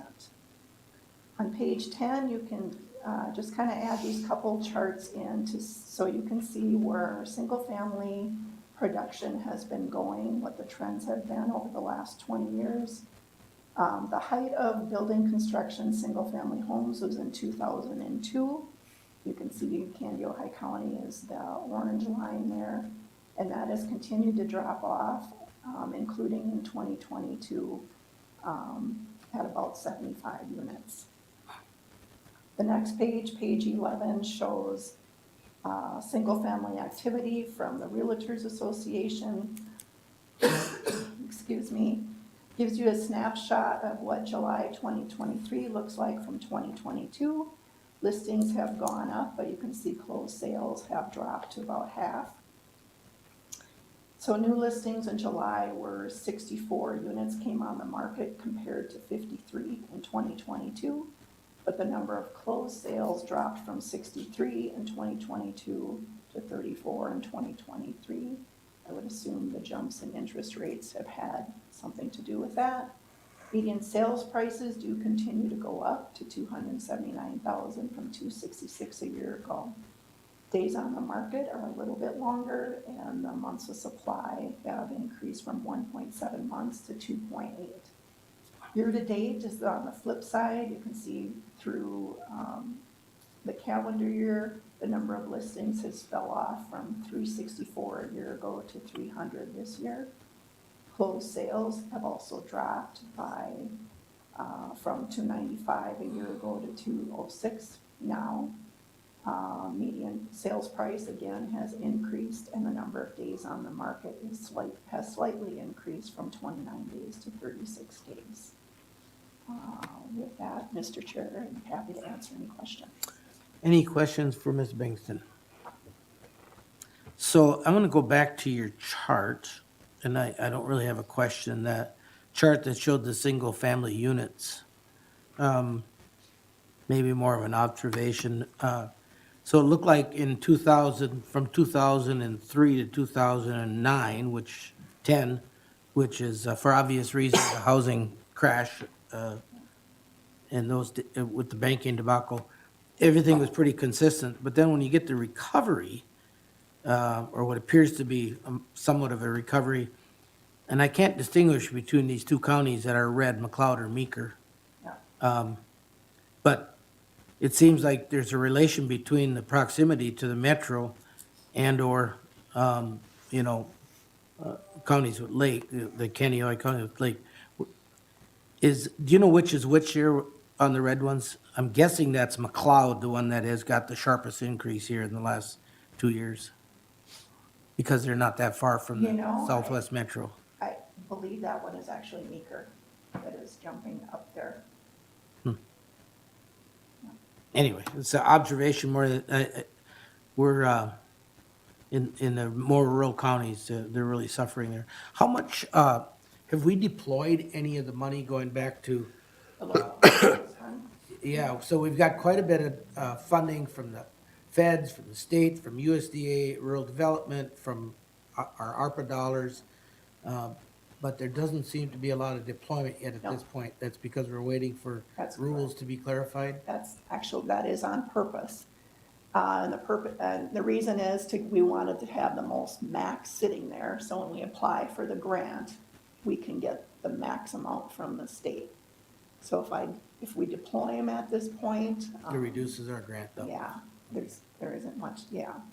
Are there projects that are being, that are queuing up for when that happens, or? At this point, we're kind of waiting to see we certainly have a number of ideas of how we would like to use the funds. And all those policies and procedures have been created. So at that point, it'll be just doing a little bit more marketing with people to see where the interest is. But yes, we're kind of waiting just to see where the state is going with all this. Because we continue to hear that, like multi-units, I think everyone that's gone up here has got tax increment financing and other forms of investment tax credits because they're in a renaissance zone, that it appears like nothing can be built without subsidy. But there are some things being built in the market rate Correct. Yes. arena, correct? Yes, there is. That is the only, Unsubsidized. yes, the thing that the private market is able to move forward with, unless there's applying for these subsidies. Yeah. And there has been some developers trying to do some subsidized projects as well. That didn't pan out this year, but hopefully we'll see what comes in this next year. Commissioner Burton. Yes, I just, thank you, Mr. Chair. First off, Jill, I would like to compliment you for your willingness to be so forward-looking and willing to meet with people and problem-solve and look at housing. As we all know, as a board, housing has been one of our top 3 priorities for the past 3 years. When I look at your levy of a 9% increase, I'm going, whoa, that's a lot, but it is a priority, and HRA is a very important part of this whole housing program that we have going on in Kaneohe County that we need to increase and do a good job of. And I want to thank you for what you're doing, and I understand well why it was increased. Thank you. Thank you. Go ahead, Commissioner Gordon. Thank you, thank you, Mr. Chair. Jill, thank you for all of your work on this. And I'm going to be supportive of the levy increase. And I would also remind the board that we have talked in the past about committing a reasonable portion of our remaining ARPA funding towards housing. We know that that's a huge priority for us. It's a huge priority for the EDC, City of Wilmer.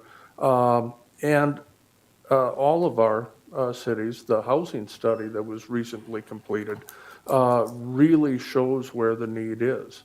And we can have all of these market rate rental projects, and that's, I guess, all well and good. You know, the market is responding to a need there. But what we're really talking about are some of the folks who are at the largest risk for being housing insecure. And that's really one of the areas that we need to concentrate in, is being able to have more opportunities for people who struggle with housing.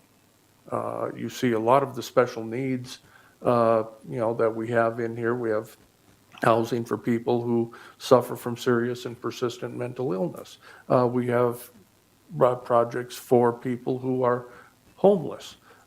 These are things that we need to not just say that's all well and good, but we need to expand that as well. And hopefully some of the expanded state funding that is going to become available, hopefully the HRA board is responsive to that once we get to that point.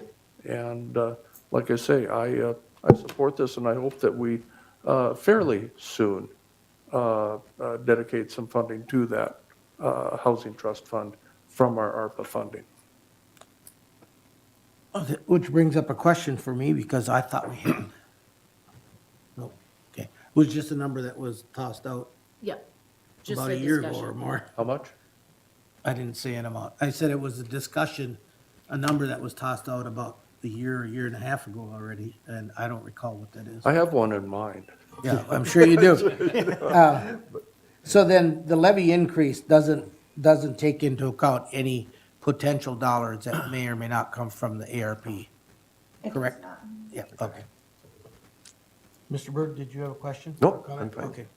My question. Go ahead, So this increase is that already figured into our budget? Or The ARP, That's been a part of it. her request is, that's The it. HRA levy is outside of your Yep. general. okay. different Oh, tax that's right. levy. Okay. Yeah, Okay. but the county board still has to approve the HRA's Okay. tax levy, but it doesn't. Okay. Are we Kind of asking like for they- that today? Is that? Yep. Okay, so that's outside of the, so any other questions or comments? We should have probably asked for a motion first. So I'm going to entertain a motion to approve the levy request from HRA. Mr. Chair, I will make that motion to approve that levy Commissioner request. Gardner moves to approve the levy request from HRA. Do I hear a second? I'll second that. Commissioner Byrd seconds. Any further discussion or questions? Hearing none, all in favor signify by saying aye. Aye. Opposed, same sign.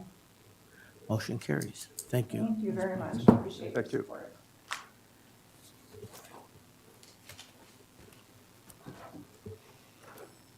All right, Mr. Thorson. Morning, Mr. Chair, members of the board.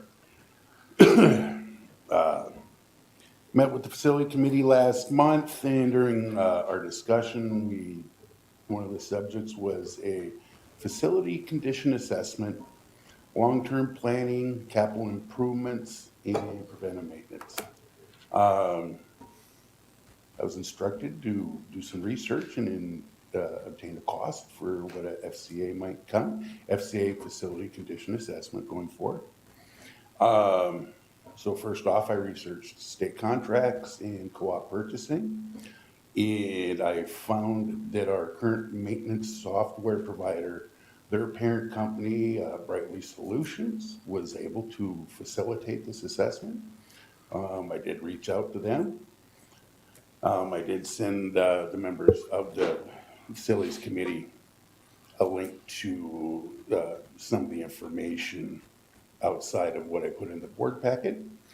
But Brightly Solutions works with a couple different engineering firms. So with this, we look to contract with Alpha Facility Solutions. They specialize in facility condition assessments. I'm not sure if everyone had a chance to review the scope of work that was in the board packet. I'm gonna just ask the board if, I looked this thing over, there was a hell of a lot to unpack in there, I'll tell you. Yeah. And, you know, as I'm reading it, I'm thinking, and maybe it's the way I learn because I'm a visual guy. Yep. I think I would really benefit from somebody from these firms to walk us through what this all means, the buildings that were. Yeah, Is but, it you know, architecture, is it, basically in HVAC? simplified terms is, so they bring a team in, engineers and others, and they go through all our facilities from the envelope, walls, doors, ceilings, roofs, sidewalks, concrete, parking lots, HVAC, all of our systems, elevators. And they basically come through and they give it a grade. You know, it's a 7-point grade that they use. And, you know, so you want to be like, you want to keep your buildings at a 3. You're never going to be at a 1 because that's brand new. So they give every system a grade.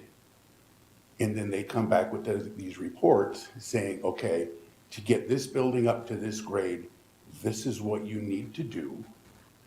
This is when you should do it. This is hopefully what it should cost. So basically it's them nitpicking our buildings. And also a benefit of that is working with Facility Solutions is they come in and barcode everything. And so like all of our PM preventive maintenance software that we use also through Brightly Solutions is they take all that information, put it into ours, and then that will generate all our maintenance that needs to be done. We, in the past, we used this software for quite a few years now, and all the data that's put in is basically what's put in by me. Is it perfect? By all means, no. Does it provide us the documentation that we need for, you know, warranties in, you know, the state for the jail and stuff like that? That was one of the big ones for documenting over at the jail. So they would push all this extra information into that. And so our work orders are going to be much more populated with, you know, pictures and owner's manuals. And I mean, they tell you what part you need, how to complete the work. And you think about the investment in the heat pumps here, what you have to provide documentation of all the maintenance that you do on it for any type of warranty. So that's one of the drivers to this too.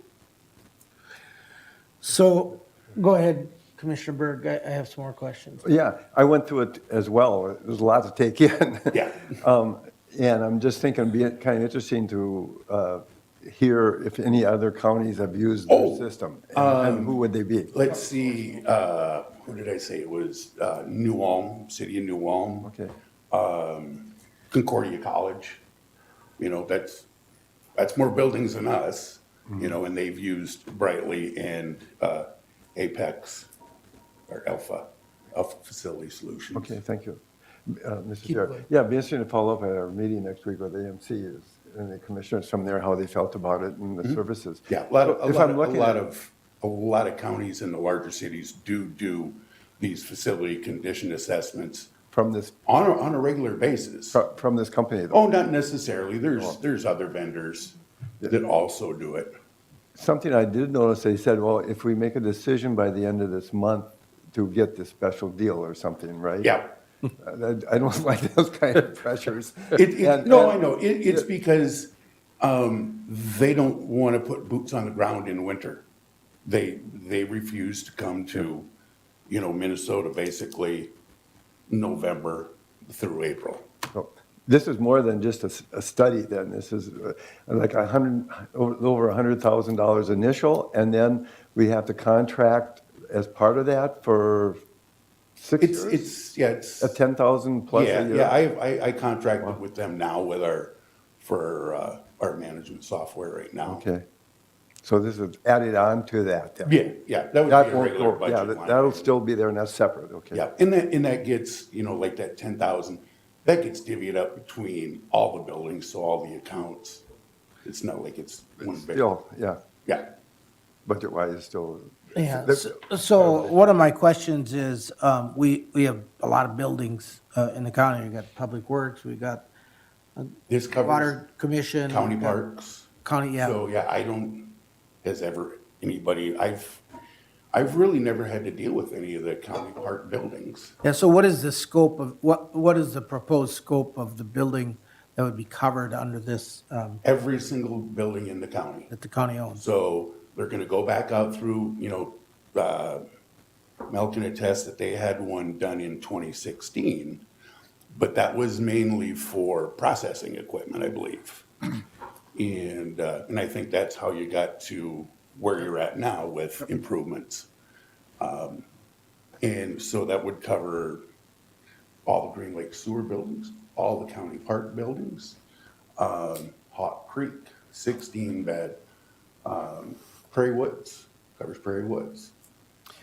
So, and I guess I'll turn to Mel on this. So the things that Corey Smith presented to us today, would that have shown up on this study maybe earlier than what it did in terms of the condition of the facilities? And is it just the buildings or is it also like equipment within? No, it's, a lot of it is, it's the equipment. So, like your elevators. But not the blowers and the. Right, no, for us, it would, for the office buildings, public works and stuff like that, we excluded the processing equipment out at Green Lake Sewer since that was already been done. But the rest for HVAC and, lighting and concrete, tar, everything. So that's all covered. If you look. Seems pretty comprehensive, but I'll go back to my question and allow you to. Mr. Chair, we have to do a facility plan update out of the plant every so often. Anytime you do any kind of grant application or a rate study, you need to do a facility plan update. I could look at the scope of our facility plan, but I would say that there's a lot of this probably could be excluded from this because we could either just add it to our facility plan update or, because we don't want to duplicate services either. Because we have Done recently. and ours is pretty extensive. We have asset populated spreadsheets for every building, every lift station, everything we have. What we probably don't have is the condition of the paint, but we do our roofs, we do our parking lots included, so because that's all part of the rate study. And so I would say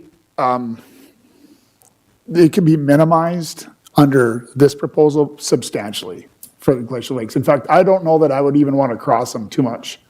And I'm wondering, and Commissioner Dale Anderson might have some input on that. So Prairie Woods Environmental Learning Center just replaced their furnace and their wood burner and that kind of stuff recently. They've been working on the roof. So again, would that be redundant there or, are there opportunities? It's gonna go into every building. Right. Down from the park, you're talking the manager's quarters to the shelters, to the stores. They're gonna assess the roofs and the floors and, windows and they come out with a report saying, this is your deficiencies in these buildings. And I know that we ask you to check with the sewer, Glacial Lakes. Yep. And Prairie Woods Environment to see whether or not they want Yeah, it. and So I it's- appreciate that it Yeah, was. the cost all-encompassing. is based on the county population. They could do by square feet, but our cost would be more. So they have two rates. They can do it off of population or, your square footage. I And so they go- assume they're pretty close because the vast majority of this population, even though we the public own those buildings, but, we have very minimal presence in any of the smaller communities. unless Right. it's a place to park the snowplow, you know, in the winter. So Commissioner Dale Anderson, you're on the committee as well. Yeah, is this going to help as far as, I guess, and I think you already answered this, but I just had it in my mind. This will really help for budgeting for when we need to do things per year. So it's going to lay that all out to make it simpler for levying and Yes. putting together the budget of what needs to be replaced. And we can defer some of that if we would want, I would guess, right? Yes. So that would be the capital predictor part of the whole thing. And it gives your asset life cycle of every piece of equipment, every furnace, every air conditioner, windows, right? You know, everything you can think of, they put in here and they give it a value of how long it's supposed to last, how much it should cost to replace, when you should replace it. In the computer, you know, the program calculates all that. In if you do stuff, you put it into the program and it readjusts itself on what should be done. So if you go ahead and do something ahead of schedule, it'll recalculate everything and give you something else to do. Plus, it's like a 10 to 15 year outlook for what we should be budgeting for our facilities. That's the big one. If I could follow up then, so I guess my question for Kelsey and you did it because you got asked to do it, but is this something that you really feel would be beneficial to you as in your departments, and would it be a good thing, or is it just? Oh, it's huge to me. You know, you think about every air conditioner, every furnace you have, it's hard to track that, you know, of which piece of equipment gets worked on so much. And so this system tracks all that, and it'll bump that furnace up, saying that one needs to be replaced sooner than these. So, Mr. Chair. sorry. No. I started. No, I interrupted you. I'm So, sorry. to the. It's coming out, I couldn't stop. To the comments earlier about the Glacial Lakes and Prairie Lakes Environmental Learning Center and Sewer Commission, would they, you said something about once an improvement is made, then they make an adjustment in Yeah, scheduling. it's in there. We put in that this work was done and this, what the cost was. So then you can run another report, and it takes that into, whatever you want to call it, when printing out a new report, your future forecasting, it takes that into account. I guess I would say that I think this would be a great tool to have. I just don't know, yeah, I'm sure for you especially. Yeah, my guys too. But I'd want a little bit more time to consider whether or not we need the full meal deal or do we downsize it because some stuff has already been done. So then we would need input from others, you know, that you currently aren't doing a lot of work with, like this commission, and you don't do a lot over at Public Works either, do you? In terms of managing that schedule, do you? Okay. Yeah. Okay. So I just, and I felt like Commissioner Berg did, that there was a little bit of, well, if you don't buy this today, somebody else will, going on here. And so. Oh, yeah, no. It's been so many years that we haven't had it. So Yeah, if it's it doesn't just, I mean, get and done- like I said, most counties and bigger cities they do it on a regular basis. We've never done one. And it's huge for my toolbox and for the county board. I mean, for the administration, current board members, future board members, they got all this information at their fingertips of what's been done, what it's cost, what's getting done currently, and what the forecast is of what needs to get done. Is this a relatively new concept? No, and maybe I can, if I may, maybe I can try wrap this up with Andy.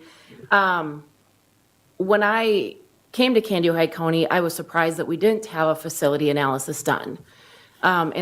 Since I've been here, we're working with Engen and Associates on creating a space analysis study within Health and Human Services building. And just to maybe ask, has any of the board members seen our capital improvement for our building projects that we do? Andy and his team will go around and basically look at all of the equipment and make a guess and write it in an Excel spreadsheet. And that is not, there's nothing wrong with that. But like we talked at the building committee meeting, that maybe this is maybe a good place to start. So that we do have an idea, and then if we get this analysis done, we can bring that back to the board. And then from there, the building committee would maybe think of, okay, where's our deferred maintenance? Where are some of our needs? And how can we figure out maybe a 5-year phased approach on, we would do this much this year and so forth. And I think that was more of the concept that Andy and I were trying to come up with. And so that we're not doing hodgepodge things throughout the year, that it's more of a planned process for the staff, and that the board members then would know, so that there might be a little bit more expense coming in 2025 because the county board has approved this phased approach. I think it's totally adequate if you need more time to think about it. I don't think that's a big deal, but I would emphasize the importance of having a facility and a space analysis done. It's almost like that's your Achilles tendon if you're going to get any grants. No different with Soil and Water District. You have to have these analyses done in order to get any state grant or matching grants, whatever that may be. So that's really important. And I think it's a good guidance on, they are county buildings, how, we want to be able to take care of them, and how does that look? Yeah, and I can only do so much with the funds that I have, so there's still times that we're doing a lot of reactive maintenance. Air conditioner died out at Household Hazardous Waste, $10,000, not in the budget. Had we had this done last year, that would have been on the schedule to be replaced already, because it's already outlived its useful life, as is the furnace that's out there for that building. I think the challenge we have, and I shouldn't speak for Dale, but with the farm background, we've learned to live reactively, not proactive. When it wears out, then we bite the bullet and we fix it. We don't have that. So I'm not sure that That's I'm the costly qualified. part. I'm qualified to, perhaps somebody with a little more engineering background than what I have. But I got a question regarding, do they make recommendations on opportunities? And by that I mean, I brought it up before in front of this board Energy. about energy, exactly. Yes. And alternative energy, clean energy, solar. So as the investment, I believe it's part of the Infrastructure Investment and Jobs Act, provides a 30% rebate to public entities on renewable energy. That didn't used to be there because we don't pay property taxes. Now that 30% that would have been that's actually a payment back to you for the, Right. it seems obvious we should be at least exploring what is the opportunity if we put solar on top of, we got 2 buildings that have got brand new roofs. Is that part of their? No, Okay. no. But they do, when they do come up with recommendations that this needs to get done, it's spec'd out with the most efficient stuff. So they are looking at that too. Right now, we're looking at applying for a rebate for our heat pumps. Right. And So, when I brought it up in the past, it was just kind of dismissed that we could never really afford that. But I think that yeah, equation has changed If you very want to go recently. through the Inflation Reduction Act for solar, it's a lot of hoops to jump through.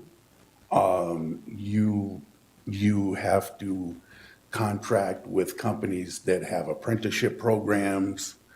Well, first of all, we'd have to start with an analysis to see whether Right. it made any sense. Yeah, yeah. And the solar companies typically will do that. I was at the Minneapolis-St. Paul Airport a couple weeks ago, and I took a tour and looked at their solar arrays on top of their parking garages. 2 huge solar arrays, enough to power their lighting in their parking garages. So they're not getting that much out of it.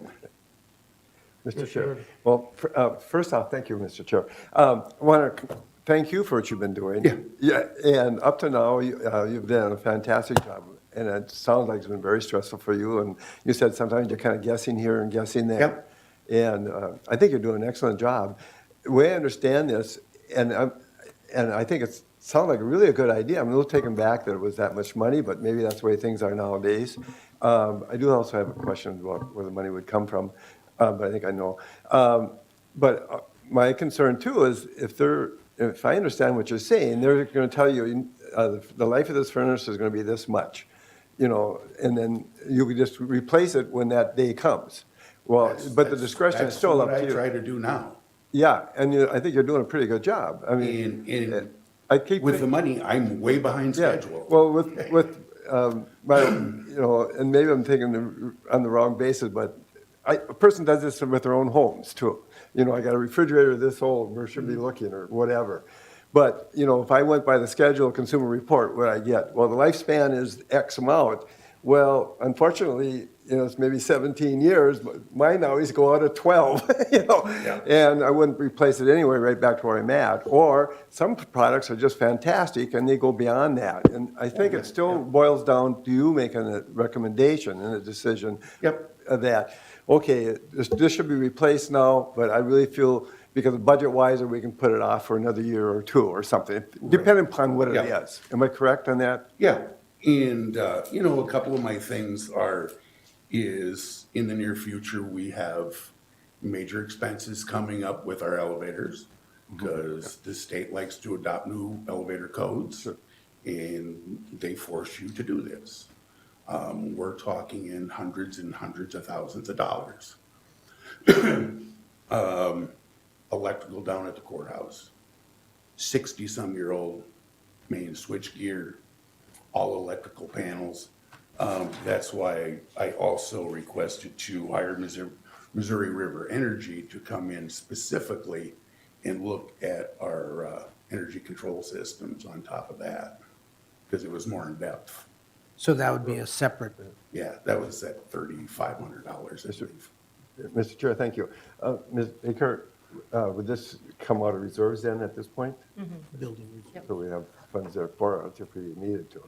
Well, Just that's- at budget time, it's a big Yeah. chunk of money. But Which is probably- it's not the same thing, I know, yeah. Which is probably a great segue into our next session. We're running a little behind schedule. It's no big deal. I mean, Was this an action item or is it just information? it could be, but I guess I wouldn't support it at this point because there's a lot to unpack here, as Commissioner Burke said. So, Commissioner Gardner. Thank you, Mr. Chair. Just to clarify, the initial contract is $100,000 and change. And then it's an average of $10,000 a year for 5 years. I assume that's for, it says cloud services, I assume that's for the software? Yep. And that type of thing? Yep. Okay. And you mentioned the Missouri River Energy. Can you just expand on that very briefly? Well, they come in and they look at every panel, every piece of large electrical equipment, assess it, take meter readings, bring in infrared cameras to look at them, and then they'll make recommendations on pieces of equipment that are out of date, wasting energy, electrical panels or systems that are obsolete, unsafe, things like that. Okay. And that is the $3,562 also requested from the? Yes. So if, I mean, I could pay for that. so if we get to the point where we want to offer a motion, it's all in one Oh, or no, separate? we could do both, or either or. Okay. Now, All I right. will defer to the members of the building committee as to whether they need more information or if we should proceed.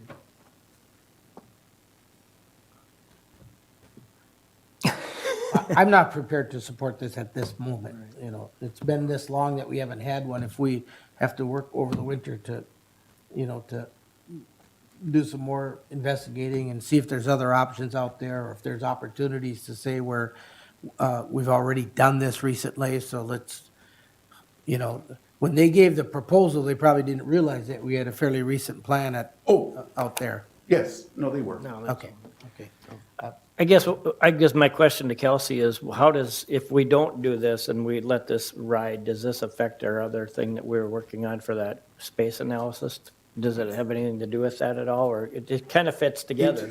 I mean, they're gonna come in here and say, your wallpaper is shot, it needs to go, this is what it should cost, this is where it should be on We don't the have to schedule. pay $100,000. No, I know, but. I think it goes hand in hand. It's bringing in experts, you know, I'm not an expert in nothing, I know a little about everything, but these are, you know, experts in concrete, experts in, building envelopes, you know, that are reviewing it. I think it depends on, we're already moving forward with the space analysis just because we're short of space Right. within the Health and Human Services building. And so I think at that committee level, we kind of said, okay, well then maybe we look at that, the big picture, and let's start there. And this was part of that. I think it would depend on the board and what more information do you need? Do you need somebody from this company to come and present? That's what I would like to see, to be honest. That's separate from within the proposal? Or would it be, you just need more time to process that, and then we can bring it back maybe in October? I think if we were to push this down the road, I don't know, in 6 months from now, Andy and I probably could, do our own self-assessment on something, because we want to keep moving on things. But if you need more information, we can get I that. have one question. Go ahead. If we would have done it last year, would they have caught the cooling system failure that happened this summer in the building? I think it's still going on. Is it still Well, going then, on? I'm hot. The heat isn't really working in here. It's just warm for everybody. No, had we done this 2 years ago, because we started the process for the heat pump almost 4 years ago, and that's how long, the planning stages take. And that's why this, they say you gotta do this year. Well, it gives you 4 years to do all the planning stages of it. I guess I'm gonna be a little crazy here, but I'm gonna make a motion that we go ahead with this facility analysis. I think that it's a good planning tool. I mean, things have changed, the world has changed. If we don't start doing this kind of stuff, I think we're gonna get beat up. I think we have the information. I know it's a lot to digest. I've looked at this for 2-3 hours at night trying to figure this all out. But I mean, we hire good people to do good things, and I guess I trust Andy and Kelsey that they've come up with what they need to do for this, but I'll make that motion. We have a motion to adopt or accept this proposal. Do I hear a second? I'll second. Any comments or questions? The question I have, and I still go back to feeling like there's a little pressure being put on us, that because one of the things that was talked about was we'll have frozen ground soon and we can't do, that doesn't mean that if we would adopt this in October. It would come next summer.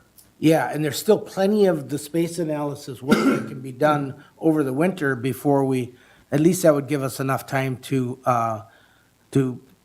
take a little bigger look at this thing, and probably some eyes for some people that have more experience than this farm kid has, to see whether or not there's opportunities, and are there other, we're going to fall policy, we're going to AMC in December, we'll be able to visit with colleagues about this. There must be other firms around too. I know sure. it's not an RFP because it's under A HUD. lot of the other firms don't work with Brightly Solutions. So all the, they will come in and do $90,000 and generate a report. Yeah. They don't have the software that will be ongoing, be able to update. They wouldn't be able to populate our facilities management software with work orders and asset management.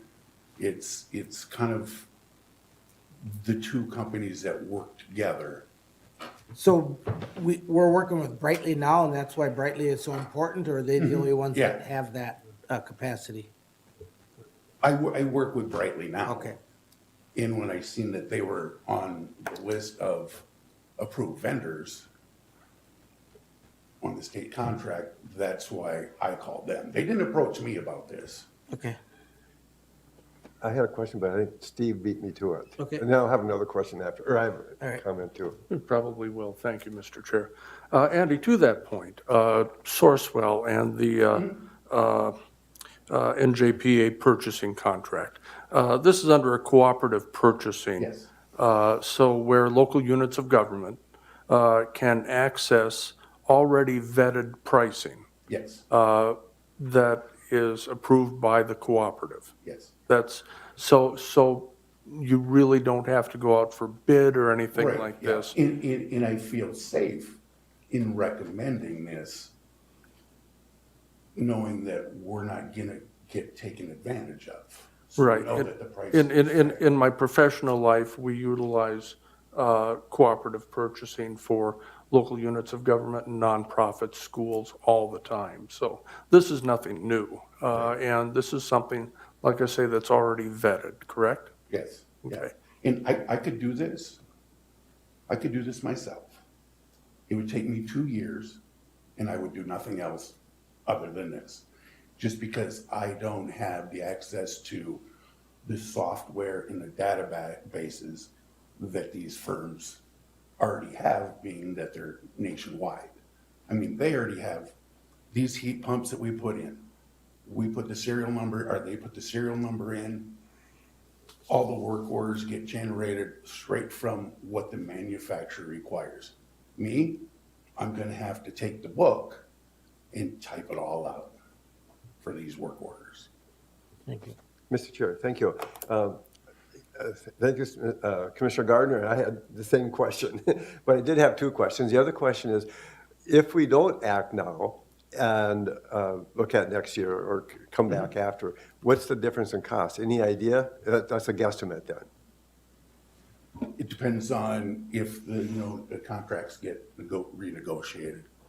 So The we don't co-ops. know how much more by waiting. I know they're talking 3 to 6%. Everything goes up 3 to 6% every year. That's true. That's true. Okay. All right, any other comments or questions? Then I will call the question. All in favor signify by saying aye. Aye. Both same sign. Motion carries. We Thank you, board. I we appreciate are- it so much. are going to go into a short recess. We're going to have a work session regarding the budget. And part of that recess is giving us 5 minutes of personal time before we start. So thank you.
and we are going into a work session.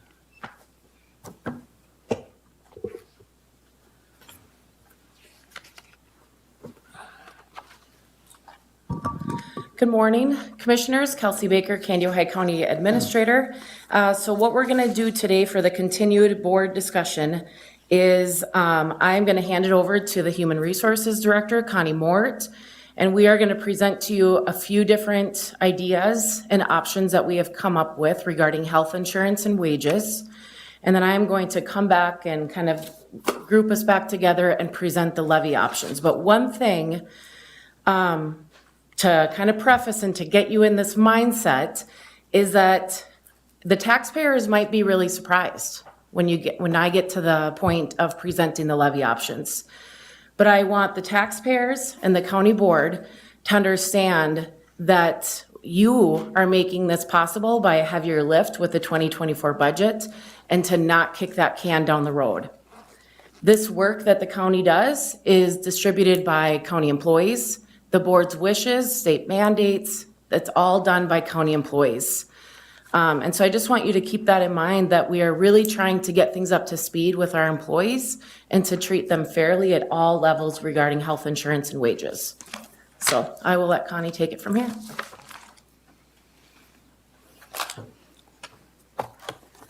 Good morning. Morning, Connie. Connie Mort, Human Resources Director for Candy Ohio County.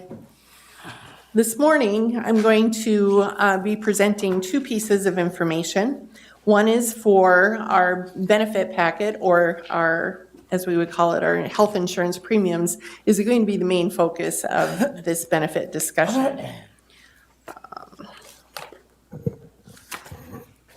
I'm trying to find my notes. Here we are. Excuse me. Okay, so this benefit discussion is going to center around the discussions that we've had with some of our groups and also with some of my personal experience that I've had as the HR director here at Candy Ohio County. We have not, for a very long time, looked at our premium distribution between the employer portion and the employee portion of our premiums. And when we've had premium increases, we've adopted, and it's stayed this way for many negotiations, that the first 5% of the premium increase would go to Candy Ohio County as the employer, and then the next 5% would go to the employee, and anything over 10% increase would then be split between the two, employer and employee. This has worked well, in having that cost benefits split between the two entities. However, because there has been, different increases throughout the years, the percentage that the employer pays and the employee pays are starting to be skewed. And when I say that, what I say is that we're looking at an employer contribution and an employee contribution that aren't competitive with our adjoining neighbors. And I've had that conversation with two different candidates for positions that have been open in the county. As you probably know, I spend a good deal of my time recruiting and hiring employees for the county. A good many of those are retiring, but there's also some that have looked for opportunities elsewhere, whether it was a different position or a different salary structure or a different benefit structure. When I made offers for two very specific job openings that we had that required a specific classification, a specific certification, education, and experience, and I had candidates for those jobs, and when I made those offers, I even, made the salary offer a little bit richer, but they were saying, when they came back and they said, we've talked it over, I've talked it over with my spouse. We're not able to accept the position, even though it would be a little bit more in salary because of the detrimental cost of the health insurance premiums. And when we're talking about health insurance premiums, our lowest health insurance premium was, for family coverage, was close to $1,000 a month. The more that you got, the better plans that you had, the more increase that you saw in that. That starts to become just really not palatable to families as a whole. And I know health insurance costs are high, but when you've got other employers, and it's rare, but it is happening, and we not only have to be competitive with our other local government agencies and units, we also need to be competitive with private industry. And a lot of private industry, and I shouldn't say a lot, but there are several cases of private industry in the area that are paying 100% of their employees' insurance premiums. And they're not that far off from where our plans are as far as benefits. So we need to be realistic of what we're looking at. So what I'd like to propose today, and would you like me to hand these out? I can get Kelsey to hand out these. Yeah, okay, so. This will give us a look at what our current premiums our premiums for 2024. Let me preface that. These are going to be premiums for 2024, so the next benefit year. Okay? Wait until everybody gets one.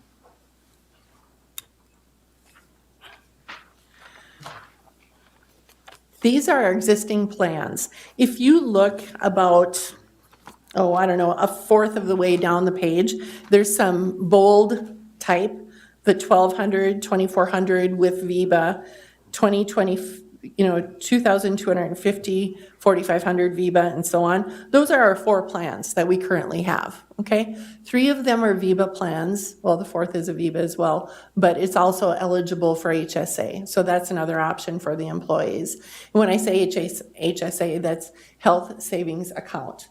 That's a pre-tax deduction that the employees can also contribute. When I say VIBA, VIBA is an account that the employer actually contributes to, and historically it's been $100 a month for single and $200 a month for family, okay? I'm not proposing that we change that at all. And a VIBA account is an account that unpaid medical expenses can be paid out of by the employee, whether it's deductibles or copays or whatever. So that's the explanation of those 2 things. Now, when we look at the premiums, if you look under the bold amounts, if we did nothing for a reset, this is what our employees would pay next year. We did have a 9% increase, by the way. We had a 9% increase on our health insurance premiums from our cooperative. We're still with the cooperative. We've got Medica, and this is the last year. 2024 will be the last year of our 3-year contract that included a rate cap. Yes. So going back to what you said earlier about when there's an increase, the county picks up first 5%, the employee picks up second 5%, anything over 10% we split. So with the 9% increase, I think I'm understanding this right, but I'm hoping you can clarify or confirm it. So with the 9% increase, the county picks up 5%, the employee is going to pick up 4%. That would be correct. Yes. Okay.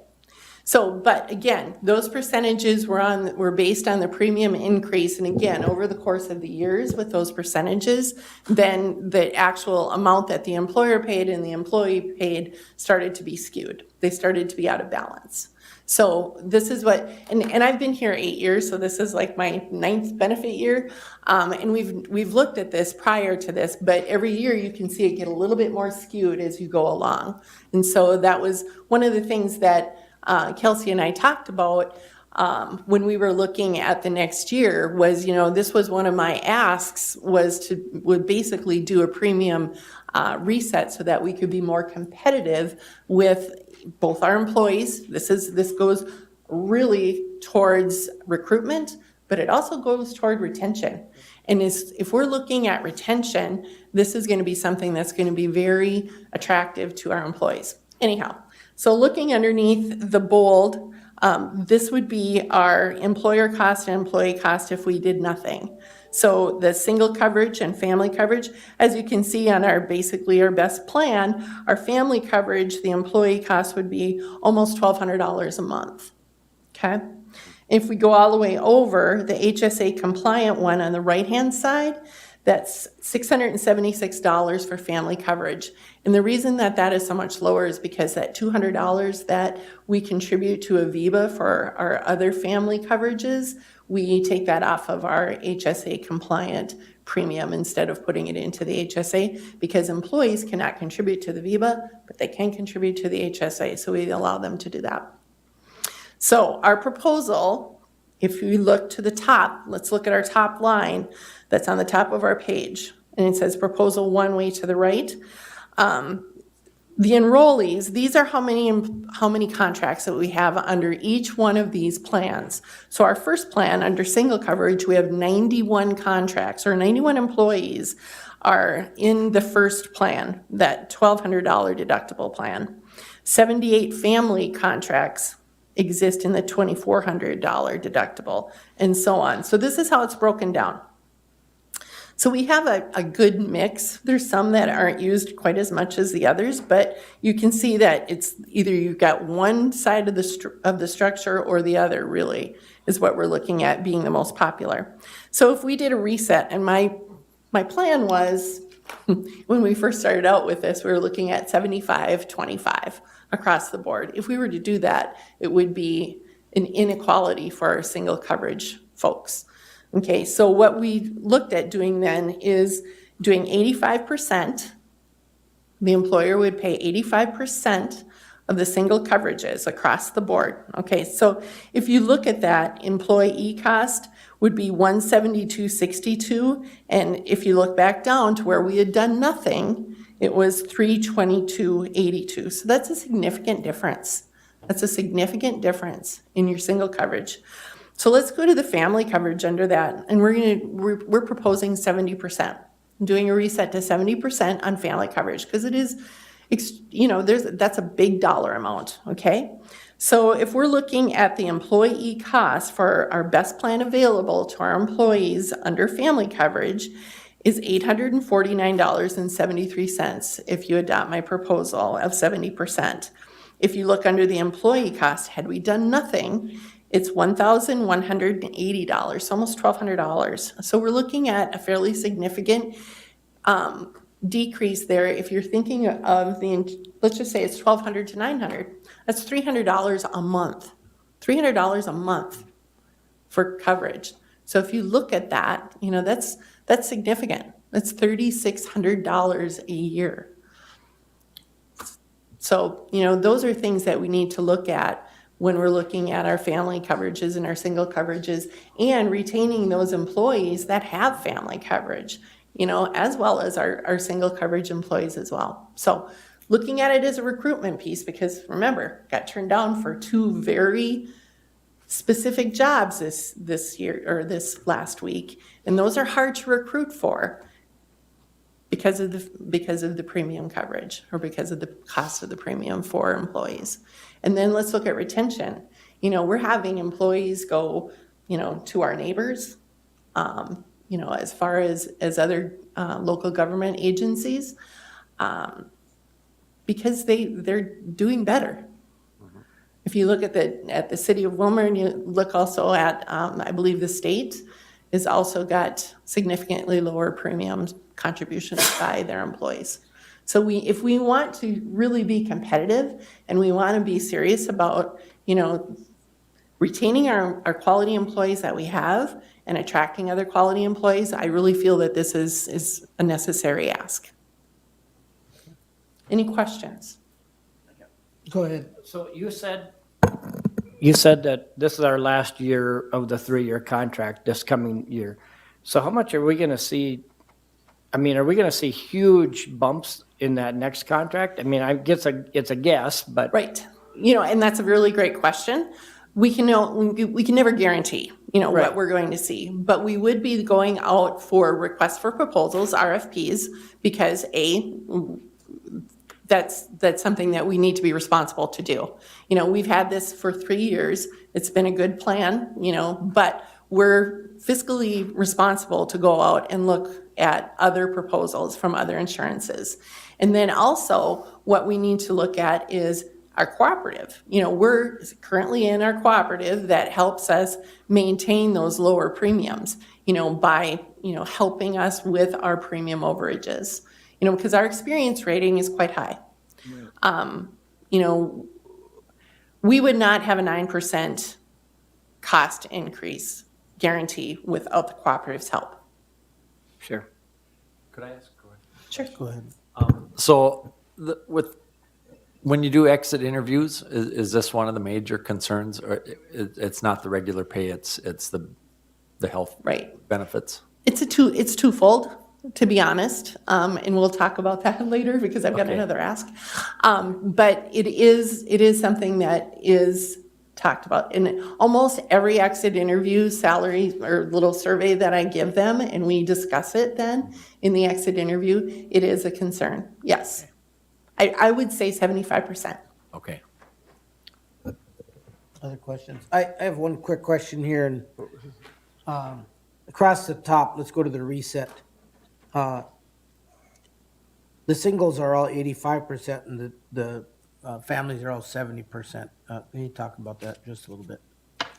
Yeah, okay, so remember when I talked about doing 75% and 25%? And actually, that would have cut it down to where, you know, the singles would have been doing, we would have been contributing less to the single coverage than we had historically, okay?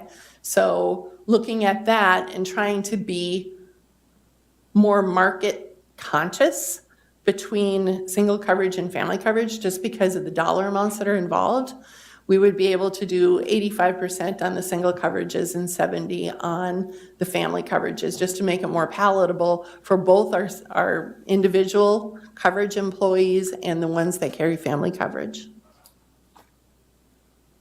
Does that make sense? Yeah, other questions?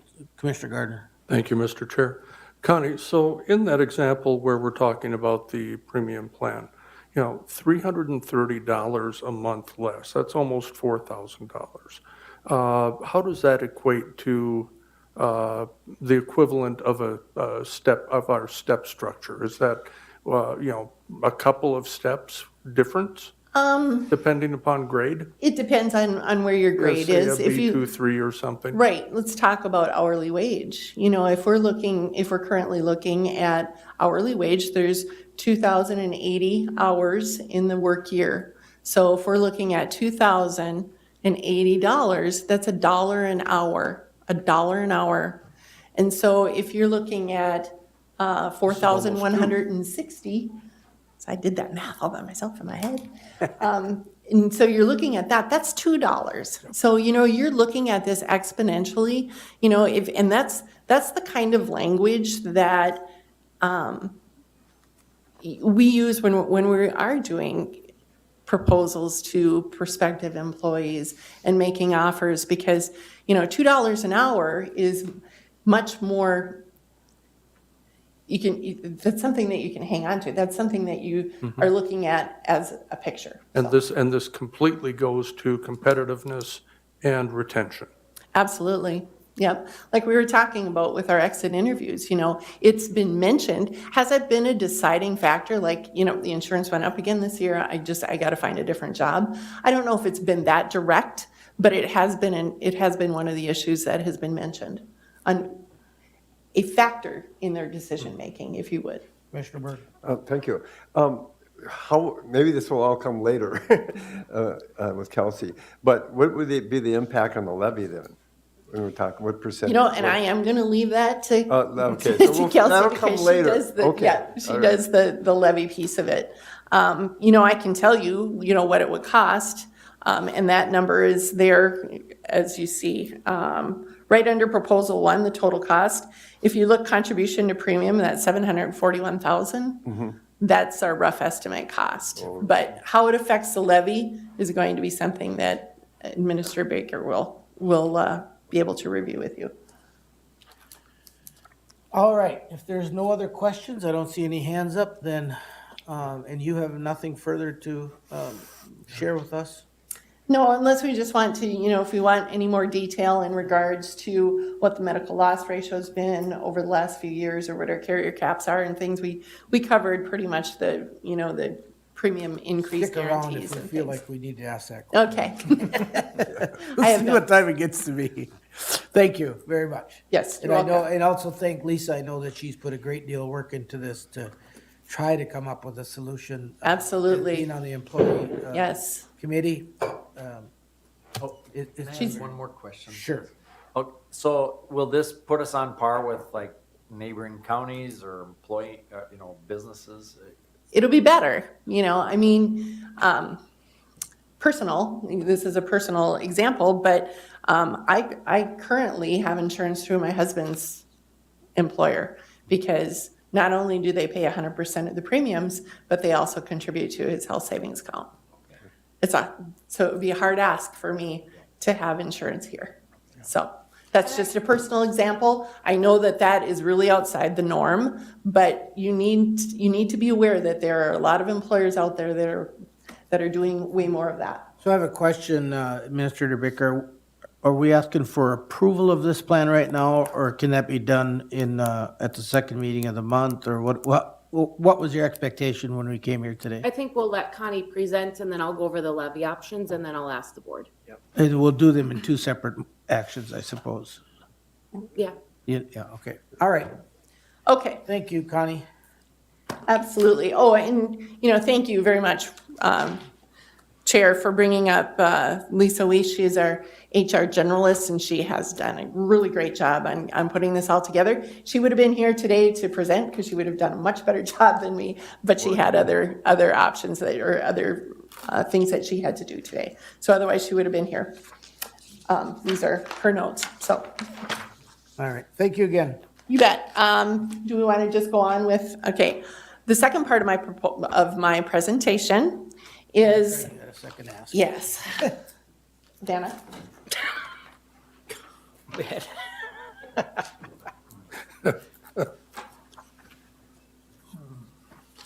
Manna, could you turn the heat down in here? The two-parter all done. Oh, I'm sorry. There's two. Yep, there's Sorry. there's two pieces. Do you need this one? You need that one. There we go. Let me give you these. So this is what it would be for 25.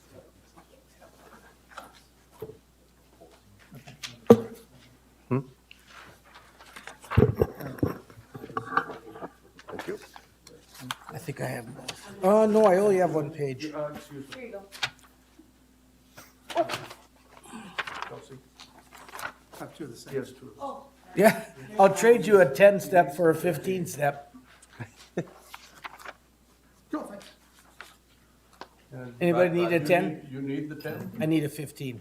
I have a fit. Trade you. Okay, do we have enough for everybody? Yes. Okay. I have one extra. Otherwise, I have a couple here too. Okay. You're probably aware of, and remember, because it hasn't been that long ago, that we had completed our market survey with DDA. And that market survey talked about where we are, competitively speaking, with 18 other benchmarks. And those benchmarks were generally counties and that were relative in size, relative in employee population, relative in industry and agriculture, as well as being regional hubs, if you will. So these were things that were taken into account when we chose some of the benchmarks, or our consultant chose some of the benchmarks. In addition to those relative counties, we also had our neighboring counties, because if there's one thing that you learn really, really quickly is that you are going to be competing with those around you for the same employees. And mostly what we're looking at is, we really have specialized employees in the county. There's a lot of different areas that we do, anywhere from public works, which, we are looking at engineering, we're looking at equipment operators, we're looking at, all of the things that make make the county great in that regard. And then we're also looking at glacial lakes. We're a little bit special in that we have one of those areas that we look at. Then we look at law enforcement, our complete contingent of law enforcement. Not only have patrol, but we have a very large county jail, and we have a dispatch center that is also working for another county as well. So those are things. And then health and human services. We have an extensive health and human services department. And in that are several areas of child protection, mental health, all of those areas that we need to take a look at and have specialized employees that we're able to recruit, and we're also able to retain. Because I don't know if you've ever heard that, but once you hire an employee, it's in addition to their salary, there's almost at the average that's been bandied around lately is between $200,000 to $250,000 in cost to have that person trained, to have that person, get up to speed basically in maybe a year, maybe 2 years, depending upon the complexity of the recruitment and the complexity of the job. So all of that being said, we did the market survey and came up to where we needed to be market-wise. However, as some of you might remember, we had a comp or study that we completed and implemented in 2018. When we did that, we expanded our salary structure to 15 steps. For you that are not familiar, a step is on each employee's anniversary date, the anniversary of when they came to work for us. My step anniversary, I believe, is March 8th. Okay, so that was my hire date, that's my step anniversary date. Cost of living adjustments are at the beginning of the year that are overall. Okay, so, but those steps were expanded to be able to include a good majority of our employees when we implemented the Comp Wars study. Hadn't been done for 30 years. We had 6 different salary structures. We combined all the structures together, came up with a 15-step plan because we didn't want to exclude, I think there was like 170 employees that would have been frozen at the top of that scale had we not expanded from 10 steps to 15, okay? All of that being said, we've now had a chance to grow into this salary structure. However, like a lot of things, we've outgrown. There is a lot of competitive counties around us that are anywhere from an 8-step to a 12-step scale. So our 15-step scale really expands that salary. It might be the same salary, but the steps are considerably smaller. It takes longer to get there. What that translates to is the inability to attract experienced employees and to retain experienced employees. Because if you're looking at a county that has 10 steps and you're looking at a county that has 15, it's going to take me 5 more years to get there. Not only that, but in the middle of that structure, my neighbor who is at, a step 7 because their salary structure is a lot more compact, and I'm at a step 7, my step 7 is probably going to be, or is going to be, significantly smaller because I've got 8 more steps. My competitor, my friend that works for another entity, is going to only have 2 more steps. So they're already at a very competitive area. How this boils down to recruitment is that if I have, let's just use patrol deputies, for example. If I have a deputy that is interested in moving here from another entity, but, I'm going to offer him, let's say 3 steps or offer them 3 steps because they have some prior experience. Well, my 3 steps, because of my 15 expanded steps, is going to be much less than what they're walking away from.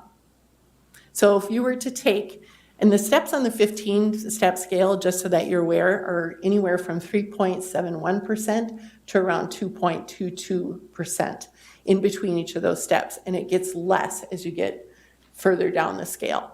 The step 10 that I compacted, if you look at that is we increased the first step by some, just because it would give us a little bit better edge on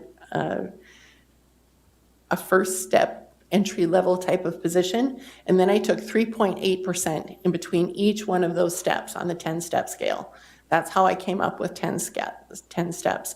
If you remember historically, our old salary structure had 4% in between each one. This is 3.8%. It's pretty close. It's what I needed to do to get close to the beginning and the end being comparative to our existing 15-step scale. So this is my ask, is to do that compression. Yes. Question, so if we move it, help me understand if I'm following this correctly, move it down to 10 steps. So every employee, then if we do that, after 10 years, they will not ever have another step, which historically, don't we have a lot of people concerned that, hey, I reached the max now, how can we deal with that? It's not fair, I've been here for 20 Right. years. Yep, You know. absolutely. And anyone who's gotten to step 15, they're sitting at step 15 with just that cost of living adjustment at the beginning of the year. That is true. And so if you implemented this and you were to look at the possibility of implementing this, what I would ask is that where our current employees are with their steps, I'm at a step 8. I'd stay at a step 8, but I'm only going to get 2 more steps, and then I'm going to hit step 10. Where historically, if we kept 15, I'd have another, 7 years or what have you. However, I don't know how much we remember from, our finance classes, but the cost of money. So what we're looking at is preloading our employees, basically. We're going to load those salary structures up front so that they are going to be more competitive. We're going to be able to retain those middle folks, that are in the 4, 5, 6, 7 steps. And we're going to be able to offer experienced employees coming from elsewhere, competitive salaries in that step 2, 3, or 4. Wouldn't we lose, though, the older employees we have? Because they see, well, there's no point in me staying here. I can go some other place, right? Only if the other place has a higher salary. at Right. that Right, point. Yeah. right. Because they end up at the same spot. Yeah, in year well, 10. Correct. Oh, and actually, if I was an employee, I would want to do the 10-step myself. But on the other hand, Yes. And I, there's a lot of employees that won't be happy. I would, I don't think so. oh, I'm sure, yeah. Okay. Whenever we have something that's going to be different Yeah. with the salary structure, and I'm going to try to mitigate that, Commissioner Berg, if I can. So yes, we have a number of people that are on step 15. Whether we would stay with the 15 steps or put those folks at step 10, put them back down to the bottom or to the top of this salary structure, they're going to remain the same. Cost of living adjustments are what they're looking forward to if they're at step 15. However, and I'm not sure if this question will come up, but step 11 through 15, okay? So if we're looking at a step 11 employee, they're going to come back to this step 10. Okay, but remember, step 10 is the old step 15. So we're looking at preloading again, those salaries, and they will remain that way then throughout. They will get the cost of living adjustment, but again, they've got a significant increase with that step 10 for future steps. Does that make sense? It's like getting more pay now, and if you took that difference and put it in a savings account, that's what you'd have at the end of well, your. I'm not disagreeing with that part. Yes. But I know there's a lot of people that will Absolutely. think the other way, Yeah. that, hey, I can't get an increase now. And these young people come in and they're going to make as much as I do, and I've been here 15, 20 years, or we do have employees. Yeah, and unfortunately, Commissioner Berg, we do go, we have that question. Yeah. And that's the thing, whether we have 10 steps or whether we have 15, we're going to get to the end of that salary structure if we stay, with an employer.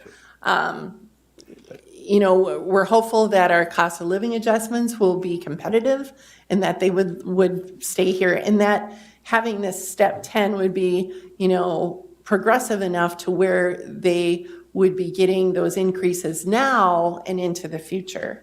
So. And the reality is, some people say it would be that a position is only worth so much. And you extend it beyond that, is, Right. most places in the private sector probably wouldn't have that option. Correct. And so that's the information that I wanted to bring forth today. This was really communicated to us in a few of the conversations that I had with some of our units, because they're feeling that there's a lot of people out there, or there's potential employees out there that would really like to come and work here at Candy, Ojai County if we can make if we can make these steps happen, if we can be competitive, if we can be attractive to those experienced employees, as well as retaining the employees that we have.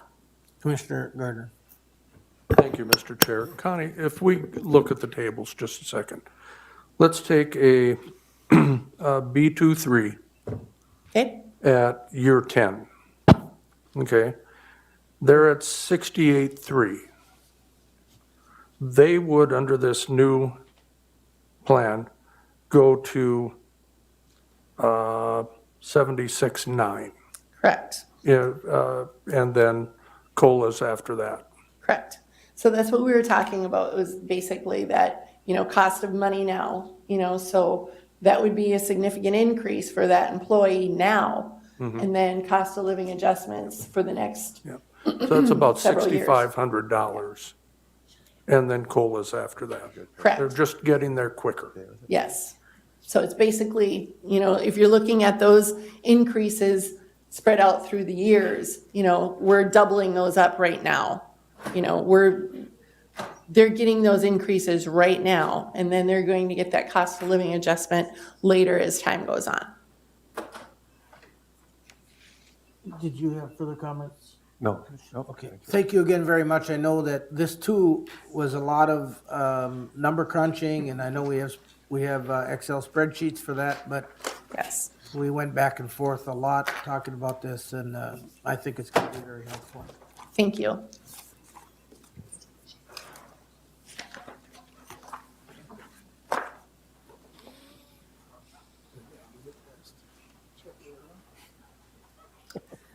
I would agree. Kelsey Baker, Candy, Ohio County Administrator. I would agree with the comments from the board. I really appreciate the work Connie and Lisa have done on this. Lots of staff discussion, lots of staff, me giving them the direction and me giving them the authority to come up with the best option for the employee. And supporting that option. This is I think Connie was shaking when she presented it to Roger and Steve. And I just said, I'll back you. If you can make this happen, I'll back you, because this is something that I truly think is really important in today's world. It's an employee-driven economy right now. And we need to find good employees that want to stay working for Candy, Ohio County. And this is one way to do that. Now, I'm just going to kind of continue on the health insurance and the wage table, and then I'll go into the budget discussion a little bit more in detail. But regarding this health insurance reset, following this whole work session, I would ask if the board would be ready for approval on this health insurance reset and the updated 10-step wage table, because it would affect the preliminary levy that we would set on the 19th. But in regards to that health insurance reset, that $741,493, that would not affect the levy rate in 2024. Now, you could say we might kick that can down the road a little bit, but we have roughly 1.5 million in our health insurance reserves that is restricted, that can only be used for health insurance costs. That we would pull that $741,493 from our health insurance reserves. So that would overall not affect our 2024 levy. Now, with the updated 10-step wage table, that will affect the levy. So if you recall at the August 15th meeting, I presented a 4.64. Included in your board packet was a higher gross levy. So we're coming in at, without any reserves, we're coming in at 7.34 with this additional cost. However, we were able to lower it with how we're looking at this as a wage implementation. And so that wage implementation was around $2.2 million. However, with the 1% that was budgeted in 2023, the payroll line item that was unspent, we were able to carry forward the 1.3 remaining dollars and only budget and help offset the levy by $900,000. And so that $900,000 is included in the IFS report today that was included in your board packet. And so the second ask would be that we would do the health insurance and the wage table, approval of that after today's discussion. After the work session. just- Sorry, after the work session today, yep. And so when we look at that type of levy, that 7.34, we often think knee-jerk reaction, we're gonna say no. I mean, ask Connie, I was like, no, we can't do this. I can't be that administrator the first time it comes in with the 7.34. But I want you all to remember that post-COVID, we do live in a different world, as I stated before, with employer and employees. I do feel that we have to stay on top of our wages and health insurance. And I think Dwayne had a good point, and Commissioner Berg. So what happens when employees get to step 10 or prior step 15? They only get their wage adjustment or their COLA at the beginning of the year. However, I think it's truly important to do that market study every 3 years. So even if you're doing a 1% or if you're doing a 2% or a 3%, you're always staying on top of it. You're always staying a little bit ahead of the game, because what happens, how DDA and Springstead and Baker Tilly, you're just in competition with your regional and surrounding counties. That is really what happens. I had a previous commissioner that always said that. And so I think my approach as the county administrator is just to stay ahead of that. And that's our job as administration, to make sure that we're looking at the market. Maybe we wouldn't have to do one every 3 years, but at least we're looking into it and staying on top of that. The other thing that I think is truly important, as Connie touched on, is the health insurance. I think I have a personal story. I paid $37 in Swift County. It was a big jump, but I wanted to work in Candido County. We have employees that might gripe about it, but this is something that we are doing for the employee. I think as a county as a whole, we can say we have employees, and we also can look at it as a business aspect. And I think this year we're really looking at it from an employee standpoint. The double R's, how do we retain and recruit? How do we keep people comfortable so that they can do their job? We provide them the resources and they can fulfill the wishes of the board, the department heads, state mandates, and so forth. And so these changes, I think it gives an opportunity for the county board to recognize the hard work, because you don't get to see all the employees on a day-to-day basis. But this is a way for you to recognize the hard work and dedication that the employees have given to Candido County. By doing this, I think we are truly leading by example, and we show forth our effort to recognize and thank the employees that all continue to work here. I understand this is not an easy ask of you today. I'll go over some other levy options, but I wanted you to know that that's where we're coming in at, is that 7.34. But as a commissioner, I think it's important to say from top to bottom, how do we value our employees? What makes them valuable at any level within Candido County? As I stated before, taxpayers might be watching this and say, what's happening here? But I also want the board and the taxpayer to understand that we are in a good position by doing this. We have very healthy reserves. If Karen Anderson, the chief financial officer, is here to attest to that. I've been in Karen's office quite a bit since May. I'm sure she's extremely annoyed with me. But we understand this is a heavy lift, and it's an aggressive lift. But I feel that this is our best option moving forward. It will set us up to be more competitive within surrounding counties. Again, this is the work of all the county employees do. I do one job, and we have almost 440 employees. Excuse me, Kelsey. Yep. Can we take questions as they come up here, or do you rather Yeah. get through this first? Because Okay. I saw Okay. Corky's pen waving I thought you in my were- peripheral. I can wait too with my question. I understand the 7.34%. I mean, and you're concerned about that heavy lift, but we're looking at really doing something very important, and I'm 100% on board on that. I'm a little uncomfortable, and please reassure me, because it's always kind of my understanding that we don't use reserves, no matter what fund it is, towards salary, because that comes back to haunt you the next cycle. So roughly, that's about 3%, the healthcare thing, the way I calculate it, on our levy. And so already the 2025 budget, we're in the 3% already on that.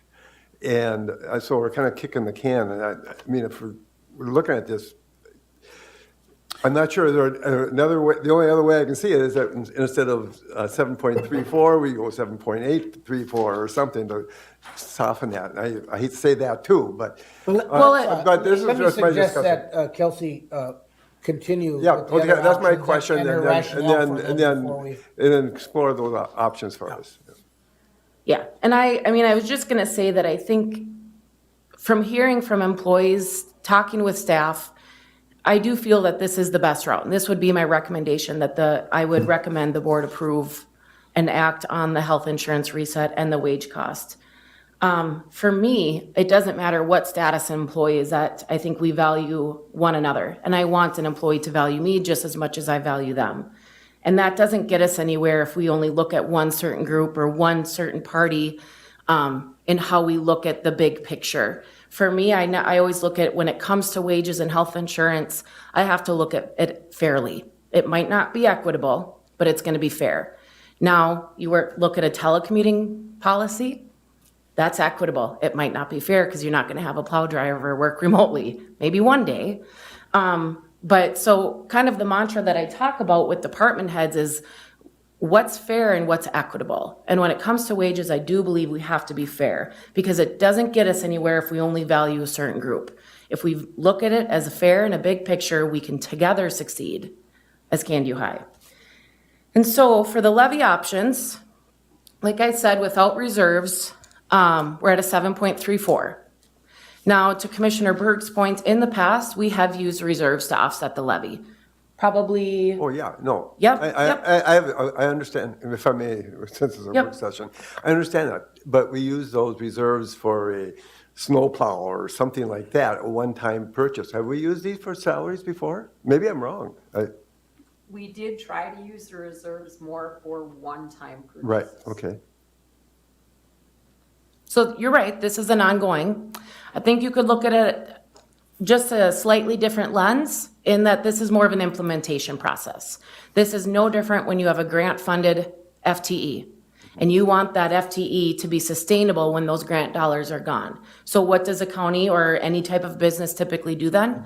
Then you budget so much moving forward. And that goes back into the budget. That's the plan with our health insurance, and that would be the plan with the wages. I think still budgeting that $900,000 will help us in 2025. You know, in talking, I think where it gives me heartburn is we did get a lot of state additional funding for 2024. But if we can be creative in how we budget for 24 going into 25, I think it's doable. And let me tell you, when I started this process back in May, we were already coming in at a 9%. And I went back to the department heads and said, this isn't, we can't do this, let's tone it down a little bit. And then once we got down to the kind of the smallest we could, then we looked at adding things back in, and we kind of went from there. And so we're not at that 9% that we saw back in May and June, but we're close because of these wages. And that is really the only driving cost to this budget right now, is the wages. Everything else, all those FTEs that we added, all the day-to-day operational, that nothing was denied there. I thought for me, that's unfair to me to go back now to department heads on Thursday, August 31st and say, I want you to take stuff out of your budget. That's not how I work. I'm gonna go up to bat and say, I'm gonna leave that in there, and this is how we're gonna make it work. And so some of the levy options, with using reserves, would be, for the 2023 budget, we used $600,000 of the landfill reserves. That would put us at a 5.69. If we were to use 800,000 of reserves, that would put us at a 5.14. And if we were to use 850,000 reserves, that'd put us at a 5. Now, I know I said I would get us under a 5, but with this last minute change, I can't. I feasibly can't unless we were to use $1 million out of our reserves. The other thing that I have heard, Okay, I'm slow at writing. Yeah, you went through them pretty fast. Oh, sorry. 600,000 from landfill reserves would bring us to 5.6. 6.9, yep. Then what was the next level? 800,000 of reserves would go to a 5.14. Okay. And then the 850 would go to 5. What have we taken out in the last couple of years? Around 600,000 we typically take Okay. out of the landfill. Now, what's also was included, because I have received some questions on this from board members, is, that was included in your board packet is all the funds that we have within those. So when you review the IFS budget, these are all the funds that we have. And the second page in that attachment is the cash and investments, and it shows that these are unrestricted. So when we get audited, we have restricted funds and we have unrestricted funds. So if I were to say, Mel, we're gonna take out 2 million from the public works, probably not doable because those are all state aid dollars. They're considered restricted. And so this is what shows where our cash and our investments are for June 30th. We do have very healthy reserves. The auditors recommend 35 to 50%. We're above 50 on all of our funds. And so for me to say I feel comfortable doing this because we have healthy reserves, and I think it's okay to spend down some of those reserves. Typically, you don't want to go way above the recommended because then the taxpayers are going to say you're overtaxing. So I think it's okay to spend down a little bit some of our reserves that we have. But I also want to remind you too, before we have some discussion, is that we're still in negotiations. And that's sometimes a budget driving factor as well. But I would be open to your discussion. I think for me today and Karen is to maybe get some guidance on where you're at. So when we get to the September 19th meeting, that we maybe we're able to answer some of your questions today, given some guidance on what levy you would want presented at that meeting. So there's going to be a lot of questions here. I just want to point out one thing to your question, Commissioner Berg. You know, the last year, and I don't know what that dollar amount is, but I know there's some money that was saved as a result. We have not been at full staff for a couple of years. And some people have been putting in overtime to make up for that full staff, so they chewed into some of that savings. But there is some savings just because of not being at full staff. And so when you get the angst over using reserves, and we have to balance being prudent with what we keep in reserve, not only by the law that dictates that or guides that, but also to our taxpayers. And on the other hand, we have to look at, in a year like the last 18 months to 2 months, that we are experiencing a lot of inflation. And that inflation hurts the least, the people who make the least amount of money. And so if they're property owners, if we can work this year, I'm comfortable with that. But I'm gonna, I know you're itching, you're chomping on the bit here, so you're. Yeah. Well, just so the board is totally informed that taking out reserves, I like the idea. I think we got to be competitive. I like the healthcare plan. I like the salary increases. It's a matter of going forward that we're really looking at not just this coming year's budget, but we're looking at budgets down the road. So what we take out of reserves now is really just going to be on the budget then for the following year. So then we have to decide, am I correct on that? That if we take out 3% and raise the budget 3%, then we're at 3% unless we cut the budget even more next year. Or we take some more money out of reserves, but we just kind of keep kicking it down the road a little bit. Karen, do you want to? Yeah. Yeah, there's a potential for that.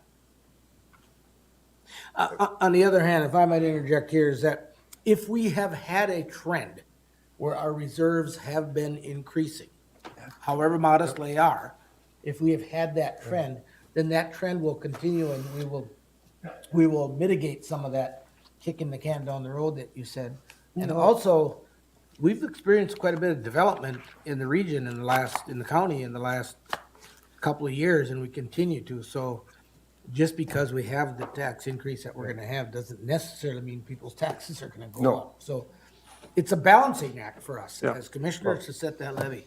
And my worry is, in the past, there have been counties that, they've gone into the reserves to fund salaries, and then all of a sudden they were really caught off. Or you could say you're going to fund streets with it. If you don't, you're going to pay for it sooner or later. That's the whole thing. And so it's going to affect the budget, and maybe that's okay with the board. And I think that's what I'm proposing. I mean, we're not budgeting zero. We're budgeting, we put back in almost $1 million. We put in $900,000 within the 2024 budget. So that's what I'm talking about, is that implementation. So then next year in 2025, I should say I'm already on 24. Then in 25, you're gonna see that. And I think that's up to the board that's where I'm saying we are going to be leading by example. This is a big ask of you on September 19th on what levy. But I think because of that, we know that in 2025, in talks with maybe department heads on what projects we're doing, we have to scale some of that back. And that will already be budgeted then in 25. Now this coming, like I said, last minute, maybe would have changed things back in May and June when I met with every department head one-on-one regarding the budget. But for us to do this, I think it really shows a big thank you to staff. But I get what you're saying, that kicking the can. I would never typically use reserves for salaries. I understand what you're saying wholeheartedly. But with this big dollar amount, I'm looking at it more as an implementation. And how do we just keep levying those dollars and not using all of our reserves? I get that. And a bit of a reset, not just for the insurance, but just on wages. Commissioner Anderson. Yeah, so you said that's how it sits now, but we don't know how employee negotiations are going, right? I mean, so it could be more than this, or how does that work out? This is the first time I've been on the board. Yep. Well, we're in the process of negotiations, so all the contracts will need, hopefully, cross your fingers, be signed by January 1 of 2024. But the board sets the wages. Okay, but what I'm getting at, Will, because our next board meeting, we have to set this, right? Yep. So employee negotiations, that'll go on beyond that. And so is that part of next year's budget, or is that this year's budget still? And then we might end up with higher than this 5%. The information that we've been talking about within negotiations, that's in the budget. got It's just this wage table, and that's when it comes to the county board, you set the wages as the policymakers. Okay, so And so, yes, this is just really teeing it up, and then the staff, then Connie and Lisa and Karen would implement everybody's wages. Okay, so you're kind of anticipating that's gonna all fit in there. Yep. Okay. So there won't be any more surprises, is kind of what. I hope not. Okay. Right. Commissioner Gardner. Thank you, Mr. Chair. So Kelsey, refresh me here, if you would.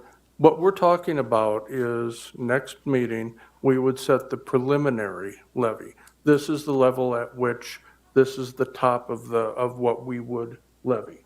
We still have an opportunity to bring that down when we certify the final levy in December, correct? Correct. Yes.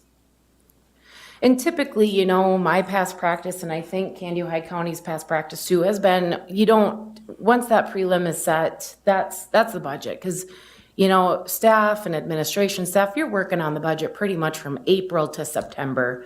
And once that preliminary is set. However, if the wishes of the board that we set that a little bit higher in hopes, from direction that we would want to lower it, that would be something that I would ask and I would need direction on. We can always be working on things, but those would be things that if negotiations were to give us a scare or a surprise, that we have that cushion in there as well. And then to follow up, if I may. So if we set this at a 7.34, that does not preclude us from deciding to use reserves to bring that levy down. Correct.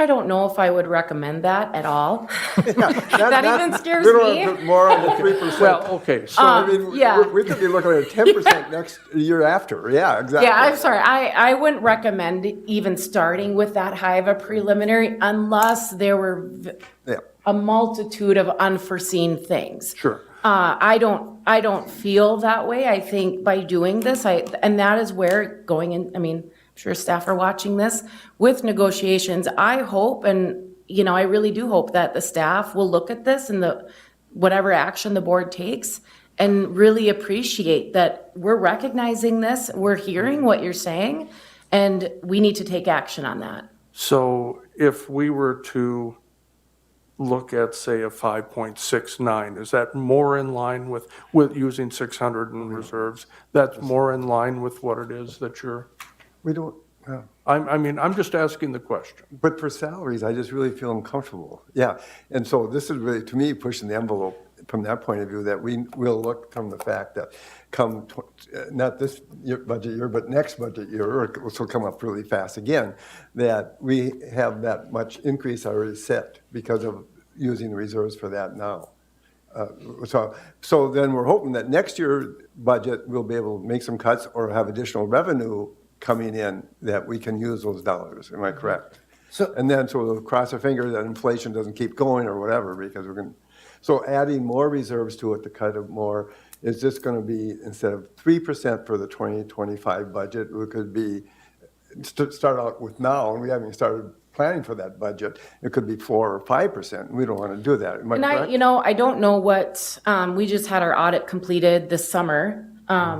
And so Clifton Larson Allen will be coming with the 22's final audit, presenting that to the board. Then that will give you a good picture too of what did we over budget, under budget, things like that. That's a good point. So Dale's been waiting patiently here. I guess going back to Steve's comment, if we go 5.69, we can lower that down and put more reserves in if we want and lower that to 5 after we make the preliminary the 19th of September. We can still put more reserves in and lower that to 5.0 if we want to. But that gives us an option to kind of ponder this a little more. Yeah. It just takes that edge off of it to me, but that's my question. And, I would honestly, Karen and I have had lots of conversations regarding this. We both would feel comfortable if we used up to 800,000 of reserves. You could split it between landfill and general revenue. That gets us to a 5.14. I think that might be a little bit more palatable. But it's up to you. You don't have to, not asking to make a motion on it today. But if you do have any questions, comments, or concerns, please reach out to me because it's a quick turnaround time from today until the 19th. Commissioner Dwayne Anderson. So you brought up though that we're over 50% on the reserves. Correct. So we're it's almost like we're getting more money from the taxpayers and it should be spent down. I mean, the people that have worked here and lived here and owned land and stuff, they should almost get a little bit of a break if we can give it to them. So, Yeah. But not, go ahead. I know we can't do it every year, but this year would be really a shock if we went the whole 7.34 type of. And I'll comment a couple of things about that. I agree, number one, because here is, reserves are put there for those times when you need to call on them. And with the inflation rate that's going on now and the property, the impact it will have on property taxes, I think now is the time to call on some of those reserves and use them. Plus, with those healthy reserves, and this is where that balancing act comes in and the prudency comes in, we're taking in quite a bit of money in interest payments right now with those healthy reserves, which is money that, is available. So, somebody else had a hand. Oh, Steve. Thank you again, Mr. Chair. So Kelsey, just to clarify, your ask of us today is to approve the health insurance reset and the step scale reset. Okay. Correct. I will move to. We're in a work session here. Yep, so we just have Okay, to come out. thank you. Let's finish this conversation first before we go back to regular session. And I don't know if this is the proper place to ask this, but I'll remind you that I won't be here on the 19th. And so. Yeah, I would like to see us vote on it today. So would I. Okay. So, how do you arrive at whether we do it today or do it on the 19th? You'd probably like it out of the way if you could. Well, I didn't know. So I would say if we were to come out of the work session today, I guess for me, I I wouldn't go above 850,000 of the reserves. That's Karen and our recommendation, but the board can choose to take more if they wish. That's your choice. Well, I like the first recommendation, 7.34 then, if we're at that point. I'm sorry. I like your original offer suggestion, instead of taking more out of the reserves, taking out what you suggested originally, This, bringing it down to, I think that's the discussion to have. Yeah. Yeah. If we decide to Yeah. set the preliminary budget. Okay. Those comments. So, any other discussion for questions for the work session? I guess I just want to say thanks for all the work. Jeepers, Oh, I went through wow. this budget and it's many pages, and it's kind of my first game with this. I mean, there's a lot of work put into this and a lot of time that you guys have spent on this and all the staff has spent on it. And I just want to thank you for all the work. That's just amazing, all the numbers and all the work. Yeah, and I would echo that, and I know Kelsey's being really careful, and she needs to be. But to the question that you asked earlier about anticipation of where all the wage stuff is gonna end up being, she's starting to develop a picture, and so I think she's been very conservative in what these needs are gonna be, so. two things though, if I may, just to add. Couple questions regarding this, and if you were to go line by line, if you would in the budget, you would notice that we did add one correctional officer, FTE, within the jail department. This was because of the jail analysis that the Department of Corrections does, showed because of the number of inmates and the workload, things like that, that we needed one additional FTE. And then they also added maintenance worker in Public Works for the parks. That's something I talked about also within the August 15th due to succession planning and things like that. So that will probably cycle itself through. I've talked with Mel about this. And thanks to Paul, the highway accountant, was very fortunate. We kind of evened some budget lines out. Mel was can attest to that he was okay with those numbers as well. I think I answered most of your questions who reached out to me regarding reserves. And then as for the SWCD, I've emailed with Margaret. Roger was in on that. She had a question regarding that $300,000 building request, not the quasi-governmental allocation. As for the SWCD request, we would pull that from the 2023 county building reserves, which we are very healthy in, I will say very. And what I would suggest the board would do is I would bring a resolution that would board commit that $300,000, and we would give the SWCD a copy of that signed resolution. And so then whenever they are ready to start pulling some of those dollars, Karen would have the guidance and the direction from the county board that that's a restricted dollar amount. And then I think I hit everything else that Sounds like a good plan. people had questions on. Okay, so, we will then move from a work session to our general session, and I'm gonna set the order of which we have some action items to do. First, we're gonna address the insurance reset.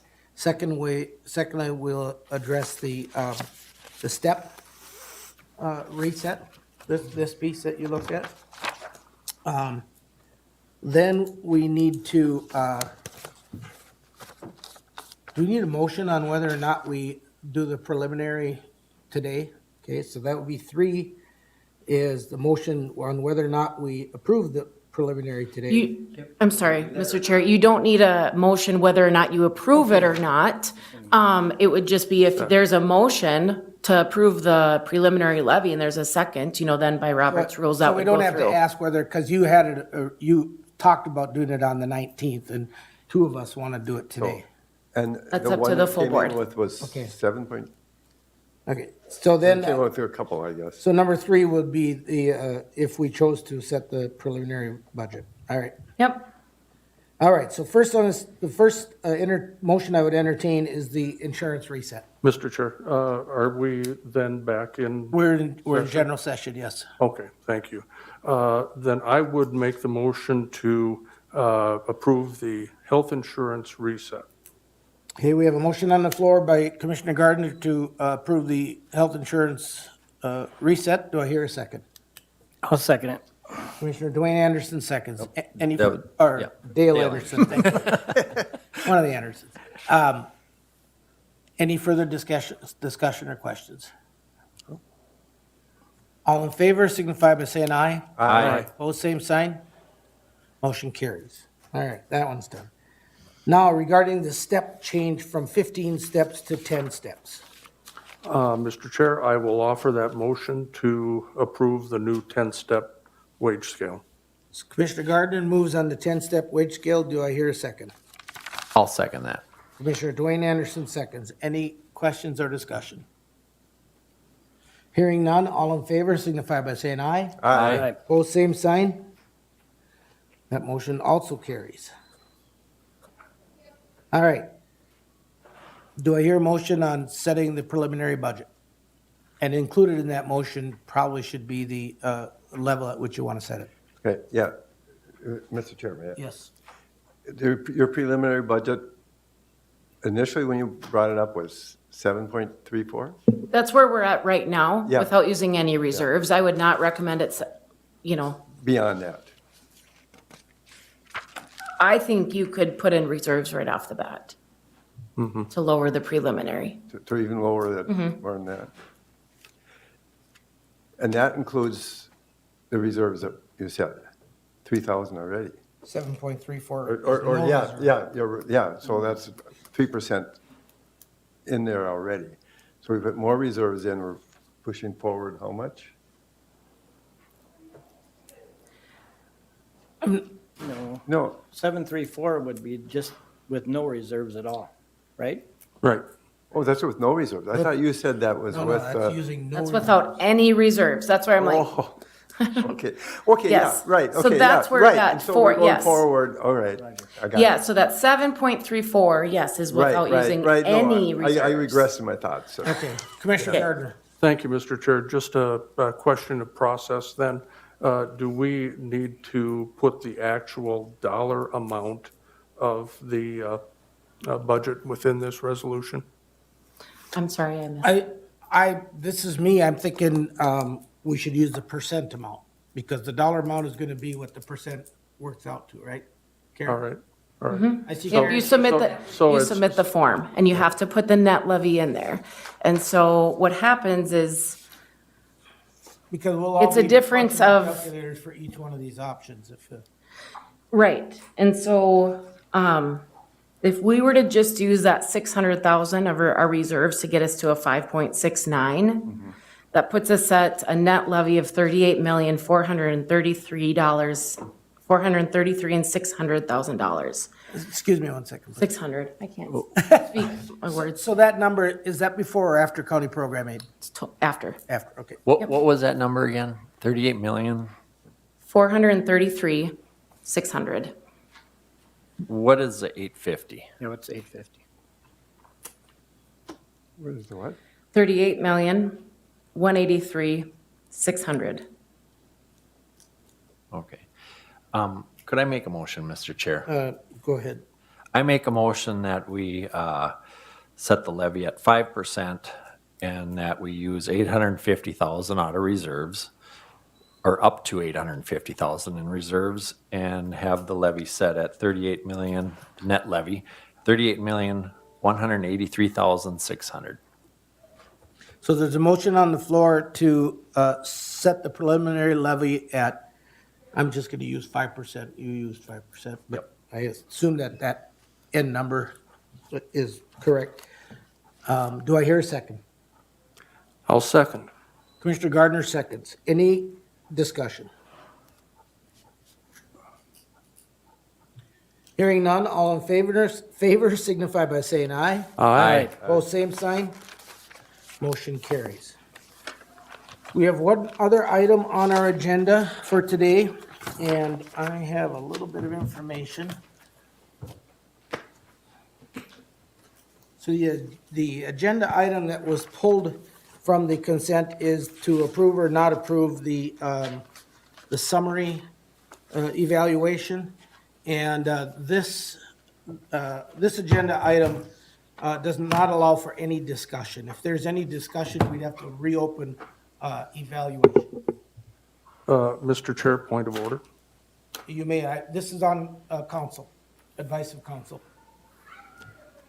The whole reason of putting an item on a consent agenda is to be able to pull it for debate. Right, but hear me out. We've already had this discussion at the time of the evaluation, and now it's either you accept the summary or you don't accept it. If you don't want to accept it, then you can vote in that manner. If you want to accept it, you can vote in that manner. I would appeal the decision of the chair to limit debate on this. I'm doing this based on council. And Gary, council to the.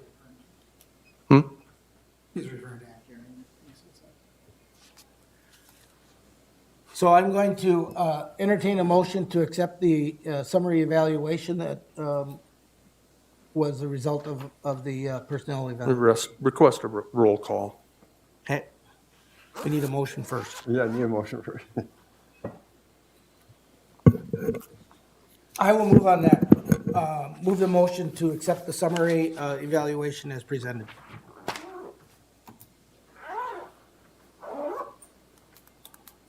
I'll second it. Commissioner Berg seconds. There's no discussion. So we'll have a roll call vote. I'll go alternately. Commissioner Dale Anderson, No. Commissioner Gardner, No. Commissioner Berg, Yes. Commissioner Dwayne Anderson. Yes. Imdick votes aye. Motion carries. So, having no other business before the board, we are adjourned. It's a long meeting.